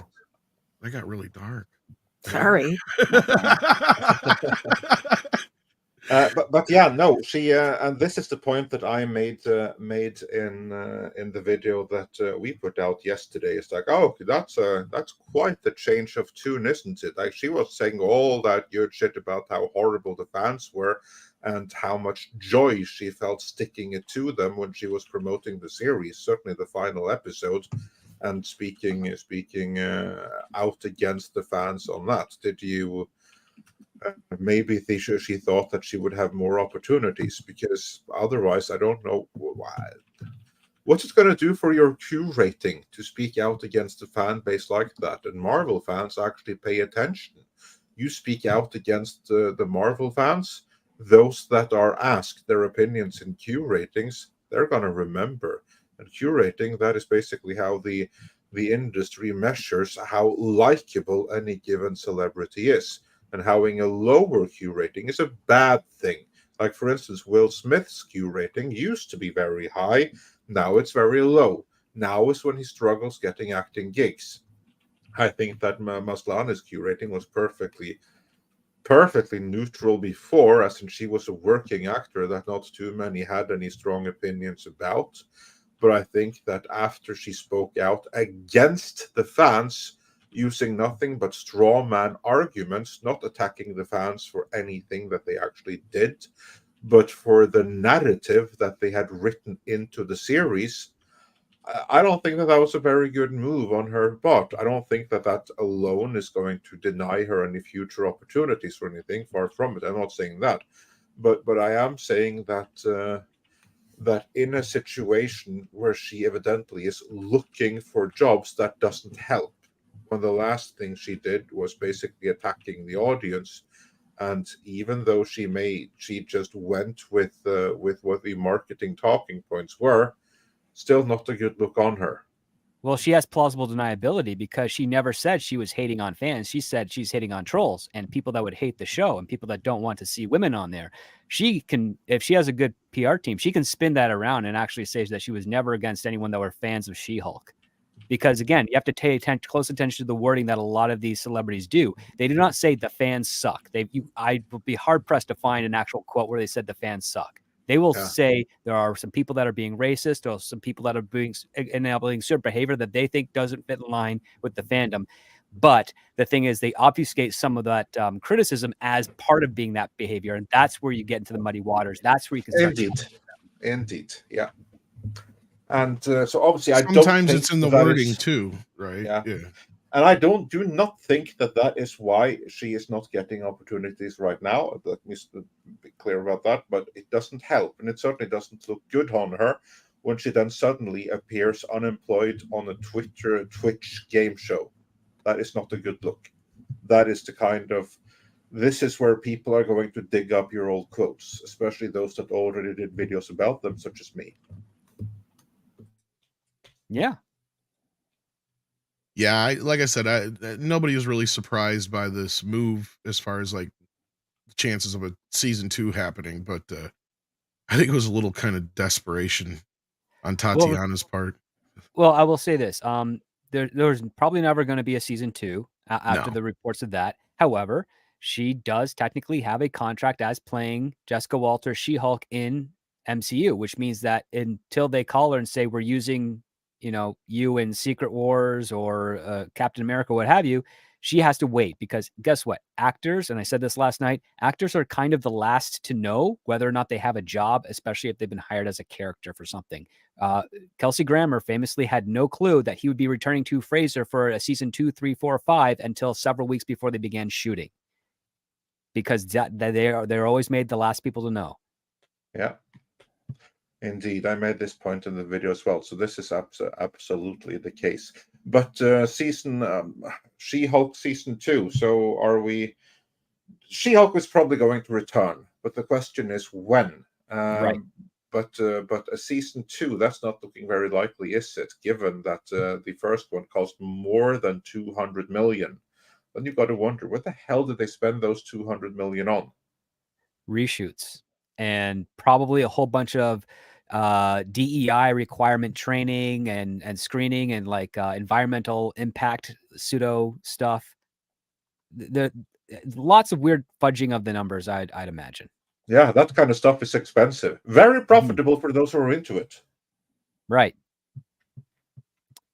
But I will say this: I wrote an intro to a season 2 episode of She-Hulk that featured Paul Chato, and it was quite funny. And if I ever got the job, that's how I would do it, because it would win over everybody within the first 90 seconds. Yeah. Well, I'm sure it can be salvaged. Problem is that Marvel isn't looking for outside talent right now. That's right. Although they have never needed to do so more than right now, because clearly their current pool of writers isn't up to snuff. This is what has me worried for for their retooling of Daredevil, which seems to be going more of the Netflix route. But with the talent that they have on hand, I'm not sure that's going to be enough. They're trying desperately to get any kind of attention on Daredevil, even by kind of saying, "Yeah, all that Netflix stuff. Well, that was canon." Mm-hmm. Sorta. Yeah. DCB Titans, on that note, sends in a Canadian $2, says, watch She-Hulk show up in Fantastic Four. Yeah, she's supposed to show up, I think, reportedly already in Captain America 4, and I think Secret Wars. We don't even know anymore.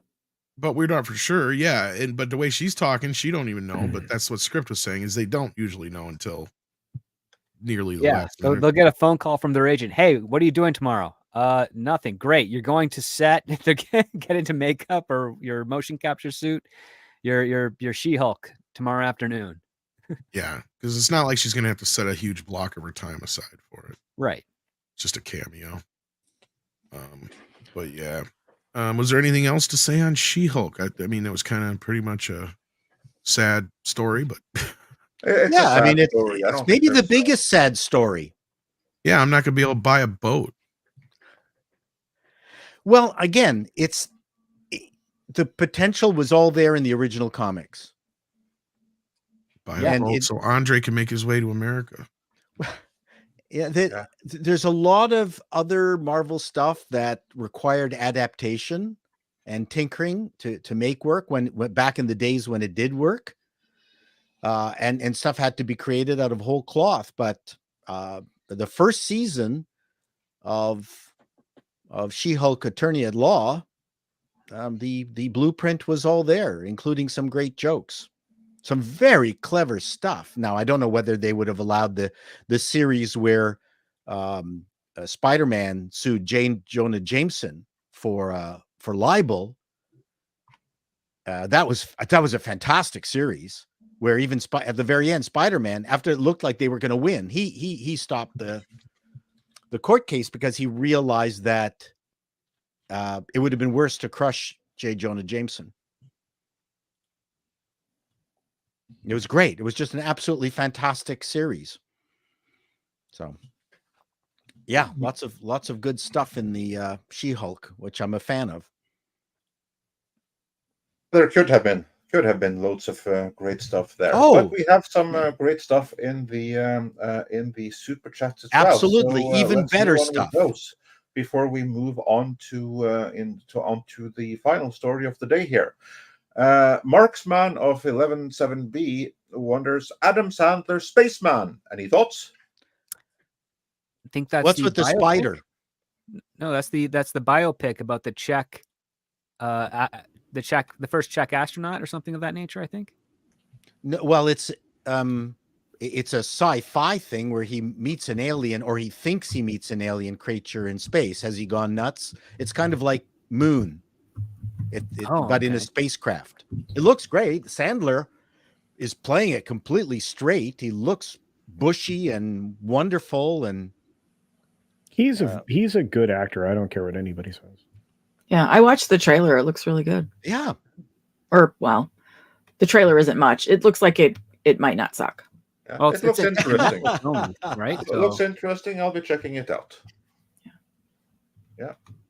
And Stone Gasman has a question specifically for Tom. What is up with that Vinegar Syndrome artwork for Little Darlings 4K? Christian Tatum back, baby. So, Tom, yeah, what do you have to say to their defense? I don't know. I mean, as you can see here, it's interesting, to say the least. Okay, That's different. I'm not shopping there. Vinegar Syndrome. Yeah. Oh, this is the kind of place where you get the CDB movie stuff. A lot of classic Grindhouse. Yes, classic XXX titles as well. But once in a while, they'll get like an interesting title like Daryl. I don't know if you guys remember that movie. Oh yeah, I like that. The kid with the artificial brain. Yes, and they even Wasn't did he all like robot? Yeah, I think he was a robot. Yes. Yeah. Well, no, he was human, but he had a fake. He had an artificial brain. That was a server. Yeah. Huh, I okay. don't remember him being human, but yeah. They also did Showgirls. You know, the Culture Casino classic. Yeah. But one of their greatest releases was Texas Chainsaw Massacre 2 4K. Just amazing. They do great fucking work, but yeah, a lot of their titles are very very seedy kind of lesser known stuff, but yeah, we sometimes they do odd like Vinegar Syndrome. Oh, absolutely, yeah. They do some odd artwork sometimes. That's for sure. Like even their Showgirls artwork was kind of interesting. Well, that's the beauty. If you like it, good for you. If not, there's always custom covers. Yeah. I mean, that's kind of what they're like. Yeah, it's custom covers in a way. Yeah, indeed. And then Mike Nair says for $1.99, Disney made participation Emmys a thing. Yeah, we haven't spoken about the Emmys, but the Emmys happened, and they were a thing, weren't they? Yeah, and this is actually in reference to that ESPN having to surrender 37 Emmys that were fake. But yeah, no, and Disney has made the Emmys a participation sport, and they have performed. In fact, this was another record low. I think it was down 27%, if I'm not mistaken. Script, remember? One of you guys? I did not follow up on the ratings review for that, so I will defer to you. Yeah, I think it's down 27%, and probably the only other person here that would even have cared would have been 6, and I doubt it. So, yeah, they were the lowest ratings in history, I read. Yeah, down about 27% from 2022. Look, award shows are never going to recover, and what's worse is it was back-to-back award shows because you had the Emmys following the People's Choice or Critics' Choice or whatever the frick that was. Well, and then just last week we had the Golden Globes and the special. The other one too that was going on, but I can't remember. Yeah, but yeah, I think you're right, Culture. I think the age of the award show has died. I think they've completely lost it in their ability to make an entertaining show. Yeah, and people just don't care. People just have more important things to do.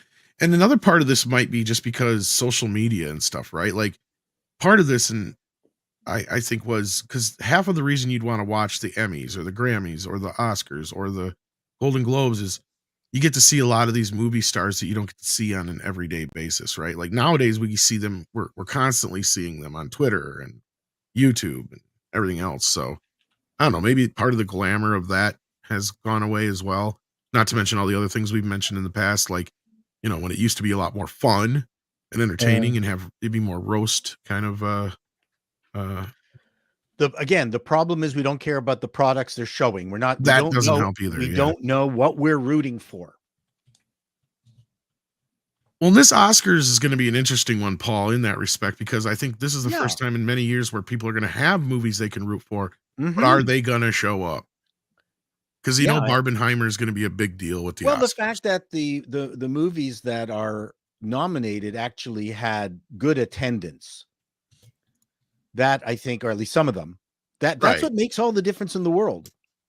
Does it though? That's my question. I mean, I think that's part of it. I think you're right, Paul, but I think the other part of it is, do you think that maybe the glitz and glamour of seeing movie stars get together has kind of worn off since we see them every day now on social media constantly, and they're telling us how horrible we are? You know, I would basically agree with you until you see a personality walk out on the street and then get recognized by normies and they melt. There's just something about that has not left. That's not. I'm not saying you're wrong, right? That's true. Like if I were to see a certain celebrities, maybe on the street, sure I would freak out. But on that other note, like I said, people have turned away from these things in droves, and I wonder if a lot of it is just because they're sick and tired of celebrities telling people how bad they are. I think there's a point in that. I mean, like, yeah, we would melt and freak out if we saw Walton Goggins pass us in the street. But for instance, if we were to see like Mark Ruffalo or one of the late night, I would cross the street. Yeah, that's what I mean. Because these celebrities have now become activists, and in the process, they have made themselves so unlikable with social media, with Facebook, with Twitter. So many of these celebrities that in the olden days kind of like used to live elsewhere in a faraway world, and we would just dream about their lives that we only saw like controlled glimpses out of. But the mask has come off now. I don't think that celebrities have the same glitz and glamour that they once did, and newer generations don't even care so much about like movie stars of old. They're going to be more interested in like pop stars, and well, yeah, of course, people are going to freak out if they see like what's his face from Dune and Willy Wonka, or Timothy Chalamet. That's what I mean, right? But for most people, I don't think that the stars are that interested. It's like an industry that is there for itself, in a sense. Like, how many really care what these stars wear leading into the Oscars? This is a big part of the Oscar coverage, but what kind of viewership does that bit of the coverage actually has? You have a whole industry that's built up around it, but I don't necessarily know that the audience is there for it in the numbers that they used to be a decade, 2 decades ago. I think social media has fundamentally changed it. You know, like video killed the radio star. Social media killed the movie star. Period. And well, we'll see, Paul. We'll see what happens here when the Oscars happen in just over a month. I think it can be built back up, not to its previous level. A lot of that has to do with the we've talked about the fact that there's just too much product out there and too many stations, too many services that no one has any loyalty to. At one point you had an identity. ABC had an identity, NBC, CBS, and they would have a brand. Disney had a brand. Remember when Disney actually had a brand? Wow. How long ago was that? And so you would, yeah. Well, now their brand is associated with different things. Well, like crap. So like I said, Disneyfication used to mean that it would be saccharine, safe for kids, tamed down, edgeless, whatever. Now, if you say something's Disney-esque, it means you may see a blowjob in it. And it would probably be done by another man. Oh, now. Well, hey, did you see that deleted scene where they were showing? Yeah, did you see the deleted scene from the Marvels? It was worse than just finding out that. Yeah, okay, so it was bad enough when you had Brie Larson and what's her face who plays Valkyrie saying that they had a lesbian relationship that got cut out of the movie. There's a scene that got put out now that the movie's on video on demand. It's a deleted scene where is it Valkyrie or whatever calls in Valkyrie to Captain Marvel and sees Miss Marvel there and assumes that's her new wife. Yes. A 16-year-old girl. Exactly. Is there not also like a strap-on joke or something like that? Yes, there's a strap-on joke in there too. I see. Okay. She goes, okay, here we go. Get your strap on. I mean, strap in. Yeah, little too fans of the playground for most people. I'm like, Jesus, talk about jumping the shark from going with, there may have been a lesbian relationship alluded to straight up fucking like a word I can't even fucking say. Lesbians can have fun. Leave them alone. Not with 16-year-old children. Not with 16-year-old, and that's part of the problem. She says guardian. She doesn't know how old that woman is, and that young woman said, "I'm Miss Marvel," and she paid more attention to the words than the actual identity of, she's a child. Like she looks like a 12-year-old though. Script, even though I know the actress is 21. It's just they're trying to normalize this, because this is another thing that comes across with some of this shit is like, the word I can't say is not a problem for people in certain groups, let's say. I kind I of mean, wish there's one that they angle had that left could be it in the normalizing. The other movie. angle is they want to have fun with the fact that you have a derivative name of another character. Yeah, well, they did a very bad bunch of choices when they did that script. And it's a Well, good at least thing they were smart enough deleted to cut it out. The problem was they should have never showed it to the public, Yeah. because it just fuels more of the fire, kind of like the video that leaked out where it's like, oh yeah, we're totally trying to, gay your kids up, basically, however she said it. Our secret gay agenda. Secret gay agenda, yeah. I think it was not so secret. Oh yeah, that's right. Not anymore. It's not. Yeah. And again, it's like, certain things are, you can do, and present to an audience of various types, but you can't do it with what Disney's doing, despite the fact that we used to think they were a family company, which let's just disabuse ourselves of that now. So.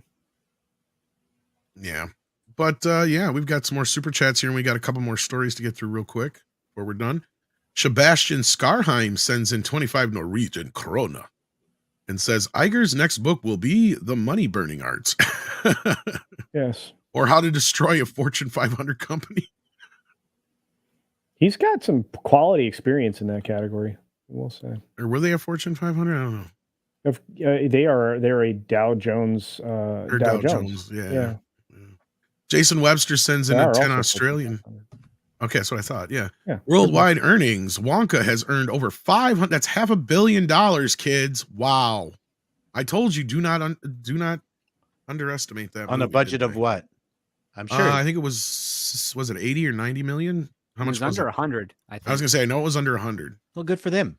Yeah. No, well, Warner that was Brothers been had a pretty good year last year. That's what I was just going to say. Script knows what I'm thinking here. Zaslav has come in and said, we're not making a movie over $100 million, kids. I don't give a fuck. Like, basically. Yeah, and Killers of the Flower Moon lost money, but Killers of the Flower Moon could have made more money, but no, they did kind of a really crappy release of it. And it's a 3.5-hour movie. They should have done a theatrical cut. And there were no robots in it. There's no robots in it. The Color Purple is kind of fallen off a cliff, although it had a great opening. Well, maybe word of mouth killed it. I don't know. Yeah. How is Beekeeper holding up so far? We don't have that on here, but we got Poor Things with 24 million and Napoleon with 216.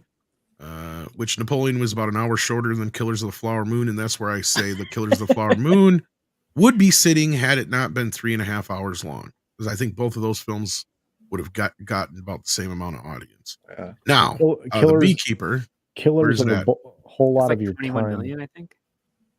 How much? I think it's at 21 million. I thought it opened bigger than that. Yeah, I just hope that Beekeeper cost so little that it's doing well relative to its budget. I really hope so. Yeah, it's 18 million domestic, 22 worldwide. Yeah, I saw Beekeeper. It cost about how much?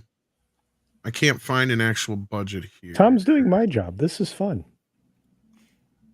It's on track as a normal Jason Statham led film. Let's put it that way. I just hope that it does. I think it's well. around 40 million from what I'm reading here, but I'm not 100% on Well, fuck. Then I hope it will. I hope that word of mouth will carry it, because I saw it's a Netflix movie. Yesterday. No, it's in theaters. No, I know, but did Netflix also co-finance it? That would surprise me. That would surprise me greatly if they did. If they well, did, the thing I is don't with know. Statham is he's huge internationally. He's like the closest thing we got to production and production financing. Miramax Films, Cedar Park, MGM, and Amazon Studios. Oh, it's Amazon. That's what it was. Because I was going to say something about streaming here. Yeah. Okay. I So would it's be Amazon, not shocked Netflix. if Netflix had anything to do. No, it was with Amazon, not movie. Netflix. Yeah. But that's my point. Is I knew it had a Yeah. streamer behind it. Yeah. Anyway, So yeah, again, here's another movie that's not worried about making money. Well, it's in globally, it's at 22 million right now. So. I hope I can't that's going find an to actual increase. budget. I hope that's going to increase, because I saw Beekeeper yesterday, and it was fucking awesome. I mean, it begins as John Wick with bees, but there's a twist midway through the movie and I couldn't believe that they did that, and it was glorious, glorious. I mean, I was like a little bit annoyed that, oh yeah, make the villains white, of course, when these kind of villains would never be white in reality. But the angle they took there, I'm not going to spoil anything. I'm just going to say that was based as hell, and I enjoyed the hell out of it, and I want to see it again. It was as badass as Equalizer 3. I had that level of enjoyment of Beekeeper. So if you haven't seen Beekeeper, do yourself a favorite and check it out. I mean, that's action done right.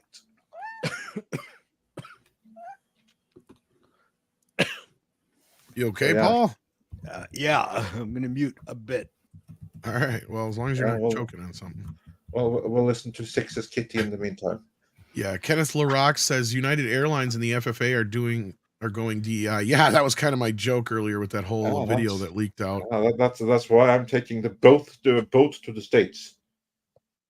Yeah, and then Six said that she found a budget of 36, which is kind of what I was finding. 36 and 40 were the two I saw. So Yeah, sub probably 40 correct. sub 40 is what I keep seeing. So Well, that's not too bad at all. So it'll do all right. Good. Glad to hear it. That was a freaking awesome movie. It'll have made money by the time it's finished its run, and it doesn't have to have made money if Amazon's producing it because they're just planning on dropping it on Amazon. And that's one thing I'll give Amazon credit for. They've at least allowed these movies now to go out in theaters, and that goes against Netflix's like feelings on these things. And Netflix needs to get off their ass and realize that if you put these movies in theaters first for a while and then drop them exclusively on Netflix, that's the best way to do this, because then you have an incentive to get people to want to go see that.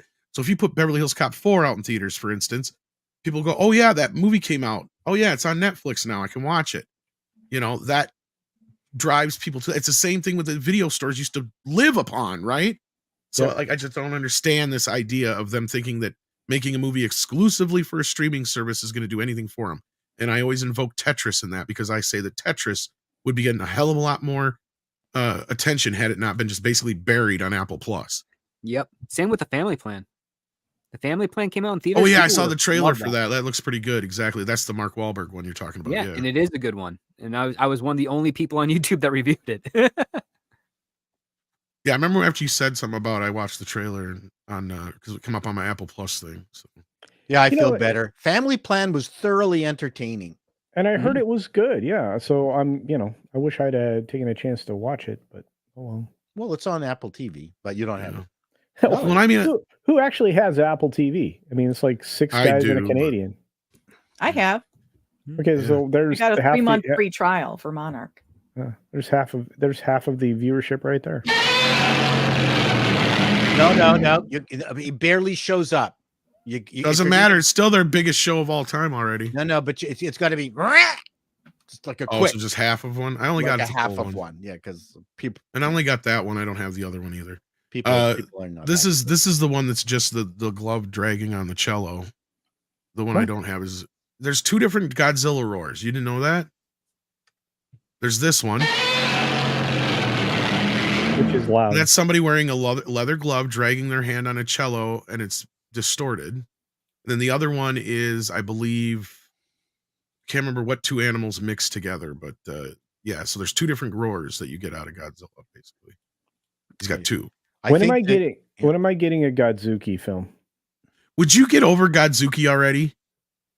Okay. He's an animated cartoon. Deal with it. Okay.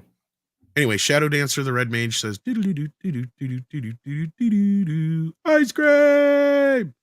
Like Mr. Frosty ice cream, Girl Scout cookies are tradition that my Asian wife does not understand. Well, Girl Scout cookies are expensive cookies that for some reason taste like crack. They're drop shipped expensive cookies. Yes. Essentially. That's what they are. They're the same damn thing you can get in a dollar store in a different box, but they just aren't the same if they're not They in that used damn to Girl be Scout better. box. A multinational cookie company took over the baking and distribution of them Yeah, about you're right. 15 years ago, but they were really interesting and good prior to that. Before that, they were worth the $10 a box. Now, not so much. Well, I mean, it was for a good cause, and Yeah. you know, That's what I now- tell Mikey. yeah. You know, now He's you like, got a guy "Tom." dressed up as a girl guide who demands your cookies. He's like, you do not have enough money in your budget to be buying $100 worth of Girl Scout cookies. I'm like, but it's for a good cause. Nope, you listen to him. She's going to band camp. This She one could be the time, first female president. You don't know. one time Anyway. at band camp. Hey, don't go there. Jason Webster sends an Australian 10 and says, coming soon from the not so brilliant mind of J.J. Abrams, Star Trek Uranus is Sore, starring Peter Dinklage as Captain Kirk, Awkwafina as Uhura, and Ray Fisher as Spock. Ray. Yeah, I can see that happening. I think, yeah. Go ahead. I was just going to say, I think you had 2 on screen and you didn't read them, but you're way ahead of me. Did I go back to it? Okay. Yep, John there Doe you says Andre has nothing on early English factory owners who had rigged clocks that ran slow during work time, then ran fast during breaks to make up the time. Nice. I could see him doing that if he could. He already knows. He already figured out my Scotty math, unfortunately. Yeah, exactly. But thanks for the tip. Now I know of it. I shall add it to I shall add it to the list. Poor Tom. So he'll send me a special computer to work on that has its own time.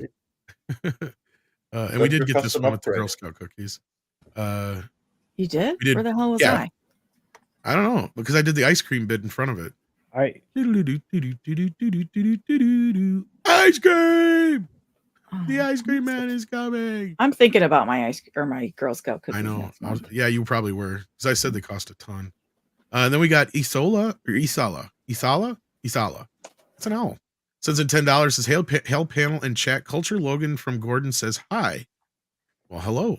Logan's awesome, and thank you. This feels like an auspicious year with change in the air. I hope so. Yes.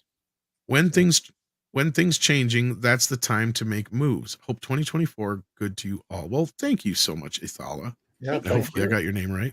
Yeah. We got Tipping Barn in the house. How you doing, buddy? Sends in $1.99. So Star Wars is the Van Gogh of our time, Paul Chato.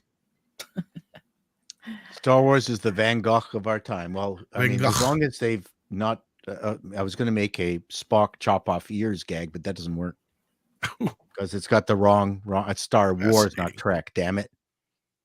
Star Wars. Talking nothing about but Star Wars. Bill Murray. If they should bar wars. Do, do, do, do. Yes, indeed. And then we've got DCB Titan here who says, watch She-Hulk show up in Fantastic Four. We got that one earlier, but thank you again, DCB Titan. Hollywood Apocalypse sends in 35 South African rands and says, what happens when their retooled stuff using in-house writers isn't weak received? Where do they pivot to? Or isn't well received, I think he maybe means. Will it be hard to pivot culturally internationally? That's a good question. And this is kind of where I was getting at earlier. They need to start bringing in other folks that are actually experienced veterans. When I was bringing up the Marvel stuff, Disney should do the same thing. In fact, Joe Johnston's a name that I cannot believe hasn't been brought in yet, but I can understand why, considering if you believe the story about him and Kathleen Kennedy not getting along during the making of Jurassic Park 3. Yeah. He probably would never work for her. And he is one of the few people on a short list of people where I'm like, why weren't they some of your first phone calls? Because if you ever heard the George Lucas, Joe Johnston story, it's an amazing story. But also, there are plenty names of good writers in the industry that we have never heard, that Script Doctor would have, but that the rest of us on the panel have never heard, who are more than capable of doing what needs to be done. But just because we haven't heard their names doesn't mean that they shouldn't know, and already have called them up many times already. This is kind of like the problem with only going with their own pool of hacks, which clearly aren't up to the job. They're missing out on the talent that is out there and just waiting for a call. And the talent is there. It absolutely is there. Problem is that they're not using it. Oh, and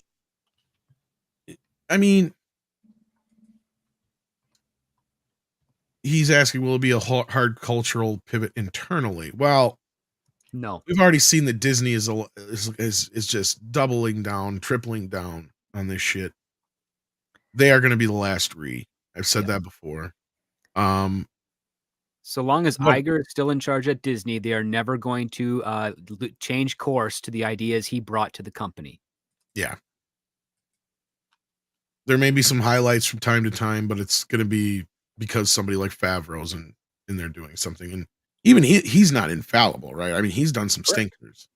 Oh, yeah. So, I mean, it's just one of those things that we're going to have to wait and see. But I think Script is right. As we see studios across the board making a pivot themselves in the next 2 years, it's going to take Disney at least that or more to pivot themselves. They're going to be the last in line. See, it's going to be the opposite of normal. Like, normally Disney's the one leading the charge and they're in front of the whatever changes are going on in Hollywood. In this case, I think they're going to be the last ones to change. And it could be they're going to be back into where they were in the 90s, where they're always the little engine that could at the very back of the train, they call the cars. And the actual studios, the real ones, the ones that only focus on making movies and television, will be the ones directing where the industry is going. And that's where it should be. Never want to have a tourist trap company directing how film and television should be made. No. Yeah, you never thought a weatherman wouldn't be able to read the room, let alone the climate outside. Climate of the industry, exactly. Yeah. Again, it's a weather guesser. Get it right. Weather guesser. You're not wrong. Chris K sends in $5, says, hypothetically, how bad would things have to get for Marvel for them to just start over? They could at any time. They should already, but I think Script, you've pointed this out before. They can't, because if they do, then that's a sign of failure. Obvious basically. sign of failure, and they're killing and even though the secondary market is being squeezed right now, the last thing Disney wants to do is kill their very long going franchise so that they can't sell those massive box sets that they might want to do for like a 25-year anniversary of Marvel, get all the movies in 4K in a box set from Iron Man to whatever it is now. They want that for marketing purposes. They want that for distribution. If they were to do a hard reset and reboot it, it's going to make it a lot more difficult for them to sell those movies and license them out to other potential streaming services in the future, because they're not part of the epic Marvel MCU, because Disney has already given up on it. And that's a big telltale sign, not just to the industry, but also to audiences as well. Indeed. So yeah, I think they should hit the reset button, but unfortunately it's a business thing.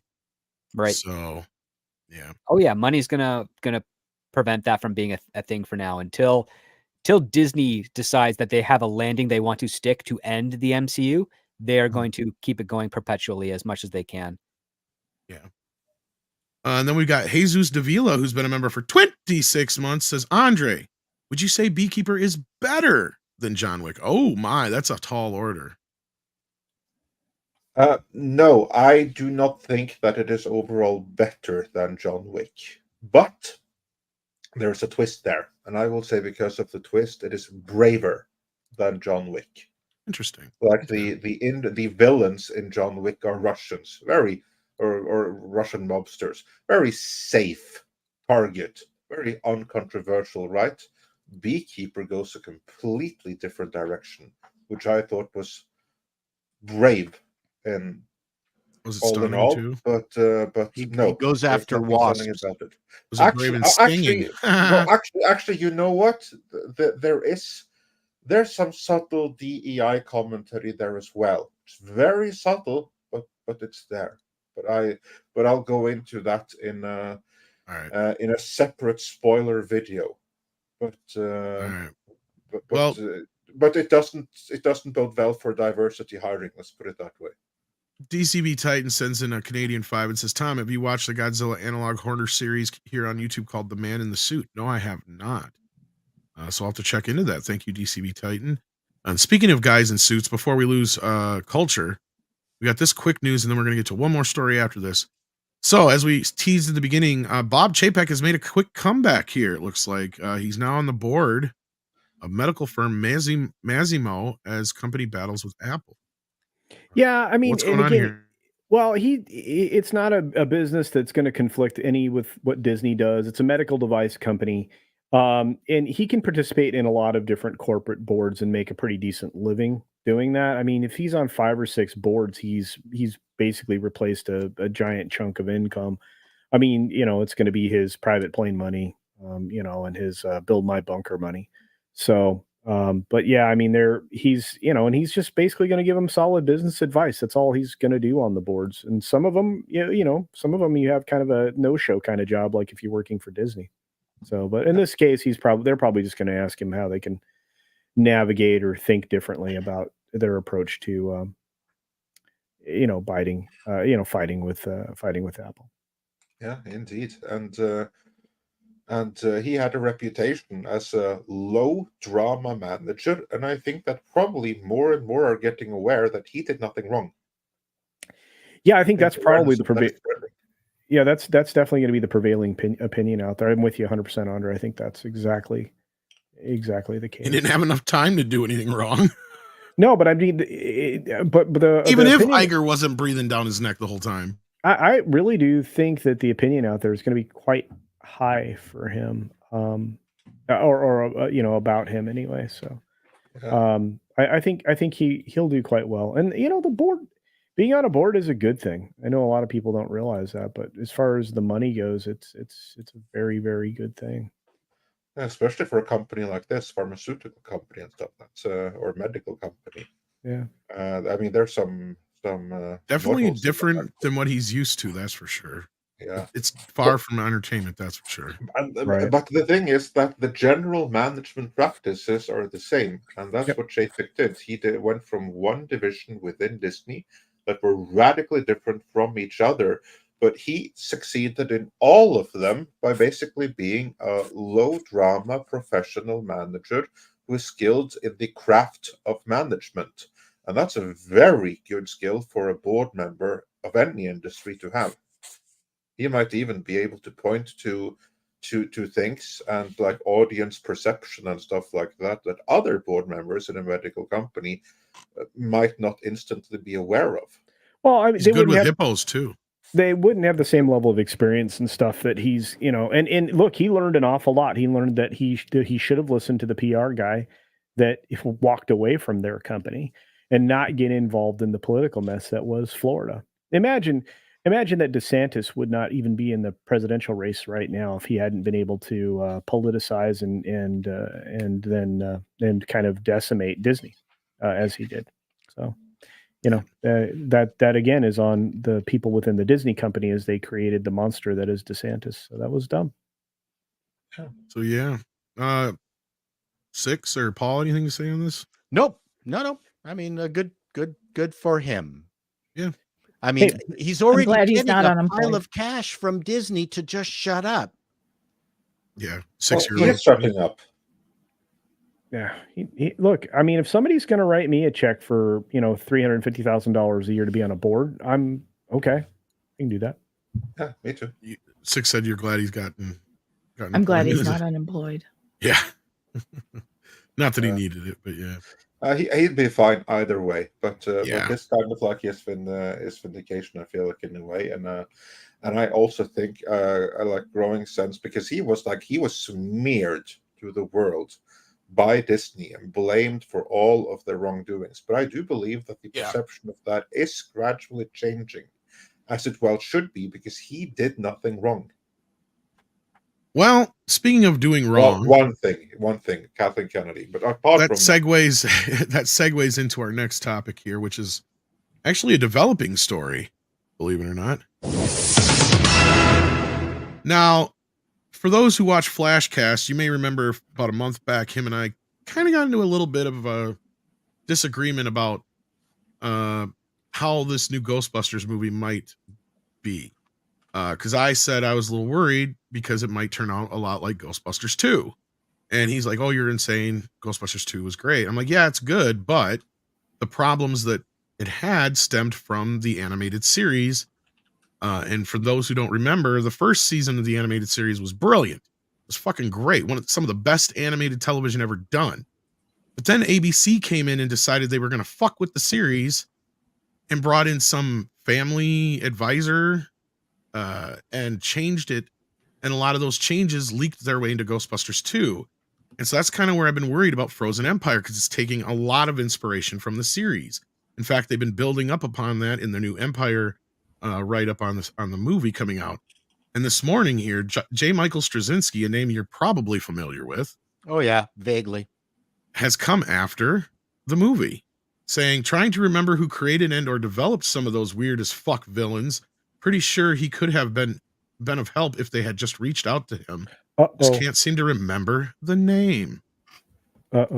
Oops. Well, J. Michael Straczynski wrote 24 episodes of The Real Ghostbusters, so that's a sizable portion out of the 150 that they aired. And I guarantee you they're all the earlier ones. Fifth season, I think, too. That's the other part. Oh, he's there for a while then, evidently, yeah. Yeah. Maybe it was a couple seasons in. I don't remember how many seasons in that ABC changed it. Somebody out in the chat will know better than me, but... Yeah, well, I mean, I know... Okay, so let me try and think here, because he wrote across 5 seasons, but I think he wasn't there for season 4.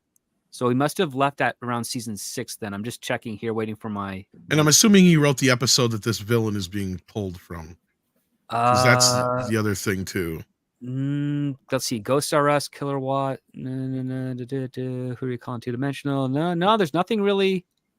There's nothing really Frozen-like that Straczynski did, aside from Xmas Marks the Spot. But... I don't think that is a Frozen ghost, but again, this is probably an original character that may have been inspired by the same method that that writer's team on the real Ghostbusters used to generate their villains.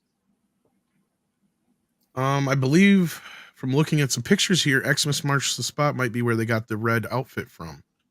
Oh, probably, yeah. Yep. But they also got this new like cog addition to their logo, right? So the no ghost sign's got like little cog wheels on the outside of it. Mm-hmm. I saw on one of the yeah, because here's there's an image here of Egon in this big red snowsuit thing, kind of like. Are you sharing it? Good. I'm getting there. Oh, okay. There it is. Oh yeah, I remember that. Yeah. That's when he goes inside the containment unit. Yeah. So we'll see. Rey. Interesting though. I mean, I have hopes for the film, but I'm not having high hopes for the film. Egon. But so yeah, I don't know if anybody has any comments on that or not. But Nope. Not me. No, I mean maybe. I mean, again, there's a number of writers on the original show.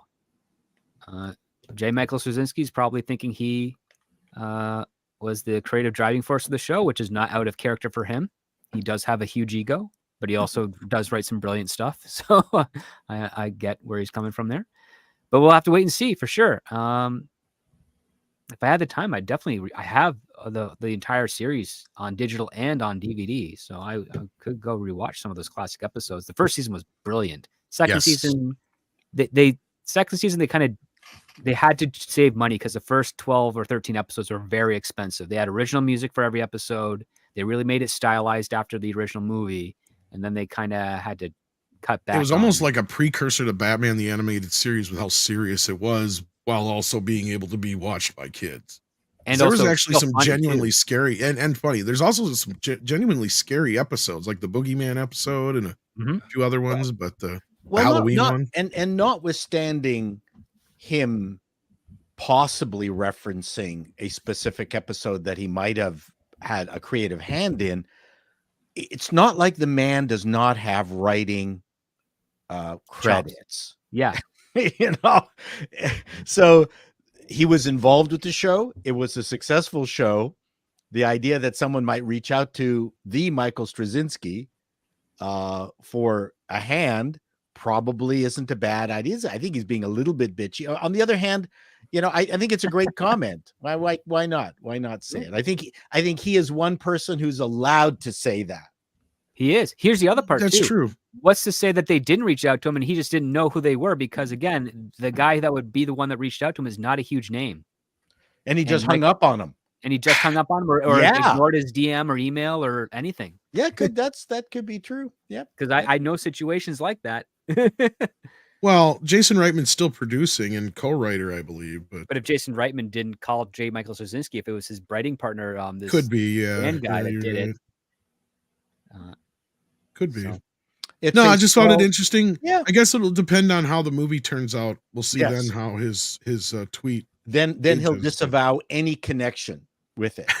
Well, I'm just saying, but he is a veteran in the industry, so I mean, I guess you're right. If anybody has the right to say anything, it's him. Well, although I think he did pooch his reboot of Deep Space Nine. I mean, of Babylon 5. I was very disappointed. Pooch.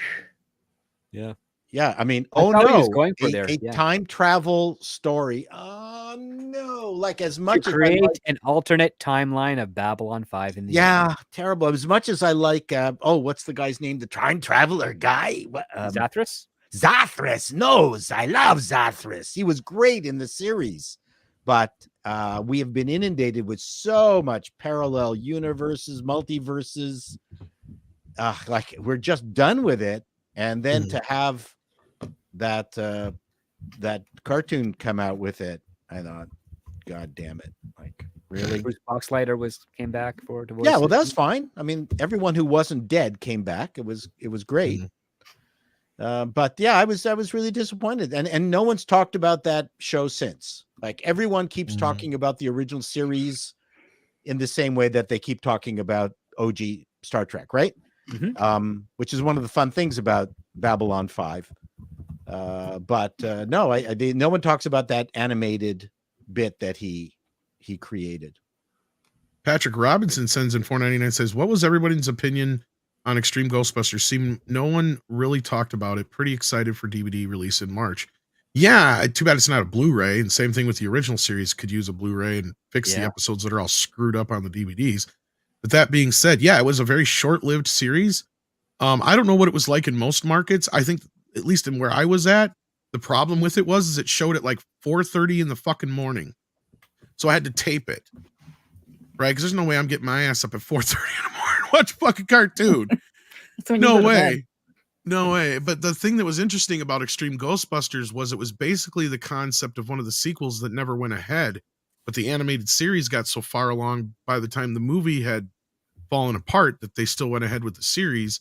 So this would have been the version that would have had like Chris Farley and I believe Chris Rock and wow, David Spade and Ben Stiller and Janine Garofalo, if I'm not mistaken, were the members they were going to bring in to the cast at that time for one of Dan's many scripts that he had written over the years. Sounds like Mystery Men.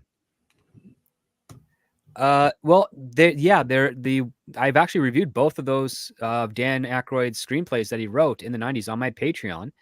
And one of them actually in the outline does describe one of the characters as a Chris Farley type, which in that script was turned in a few months before Chris Farley passed away. And then his subsequent draft had to rewrite them. So script can Aykroyd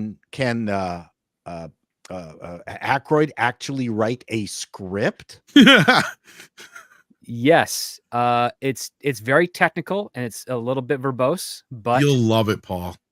It's there and it's very weird. It's got a lot of the Dan Aykroydisms that you see. Dan is a gear nerd just like you are. No, I understand. But this one is also does have a little bit of Harold Ramis in it because I believe he helped write the second version. But they didn't get a crack at doing it because it's all about them just going into the dimension of hell and fighting with hell. Yeah. Because Ramis has a lot to say with the first draft of Ghostbusters 1. Yes. He had. Yes. He reformed that script. Yes. Because you got to remember, here's the thing. That's why I giggled when you said about Dan Aykroyd writing, because he notoriously would write huge fucking scripts. 300-page scripts. That's what I was just wondering.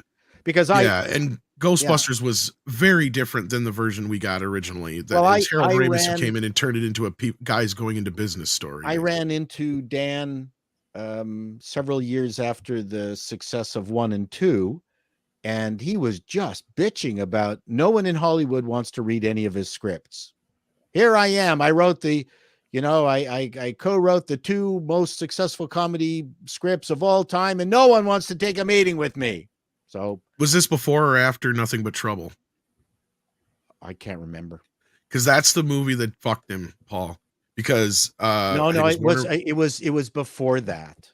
Okay, because he got Nothing But Trouble, and I think was it Warner Brothers who put that out? Remind me if I'm wrong. Script was either Warner or Universal. Either way, they brought him in. They said, "Yes, sounds like a Universal film." They said, "Do what you."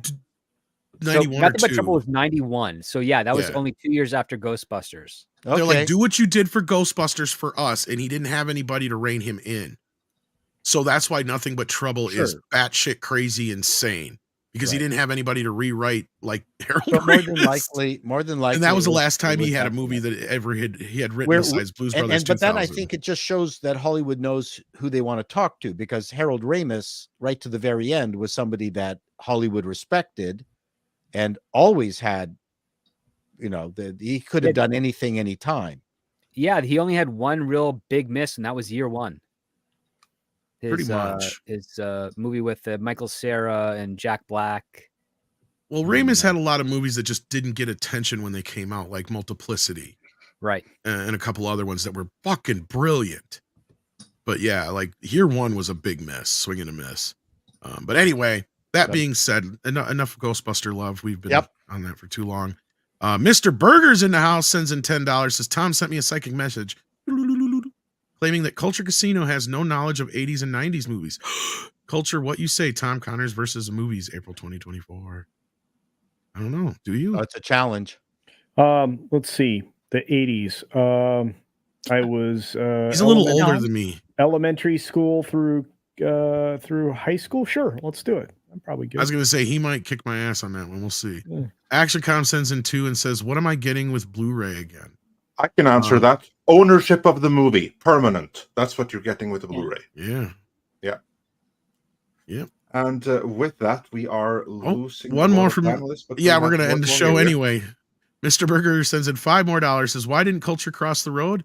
Because he's chicken." Tom Connors versus the movies trivia contest. It sounds good to me, Mr. Burger. Honestly, I mean, it might be a challenge. It would be a good time. I think it'd be. I need to debate Ethan Van Sciver about what exactly. That's something. Well, Okay. I'm sure it won't be difficult to find out. But anyway, Let's not say we Mr. did. Chato, what should people check out at your channel or your Well, channel?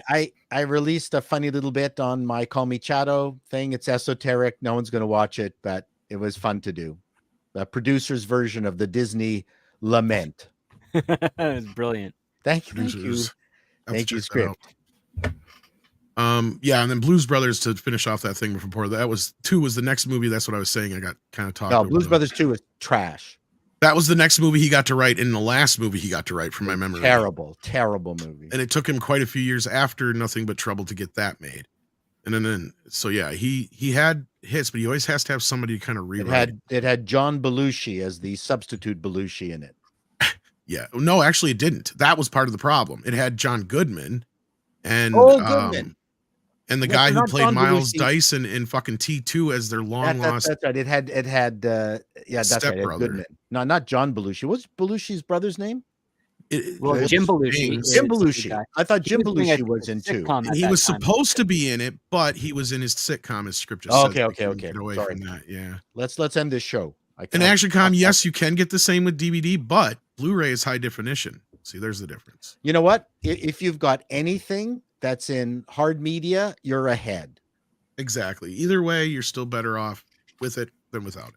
And with that, we're better off with you guys than without you. So thank you so much for being here. We appreciate it.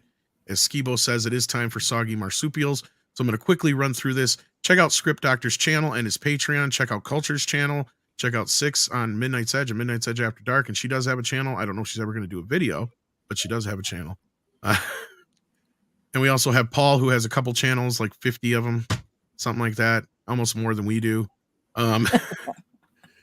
And check out Appalling News and Call Me Chato, and check out Midnight's Edge After Dark and Midnight's Edge Espanol and Midnight's Edge Large Live Archives. That's where these shows go after we're done. Anything And I'm coming forgetting, soon, Andre? Midnight's Edge Hungarian. Don't forget, thanks, Drunk 3PO. Anything else? I think we covered it all. Yeah. Thank you, See ya, Bud Brian. Martin, Mecca J. Hey, Bud Martin and all the other mods for your help Olaf. today. Thank you. Olaf. So- Six for helping. Yeah, and tomorrow we may have 2 videos dropping, so Ooh. do check back for that. Fancy. Unless one of them is not that kind of is dropping. on here. So yeah, that'll be fun. Wow. Oh my gosh, Paul. With that, it is With time that. for Andre. Some One day I koalas will grow up, according to my wife. in the rain. Koalas in the rain, koalas in the rain. No fuss given. Koalas in the rain.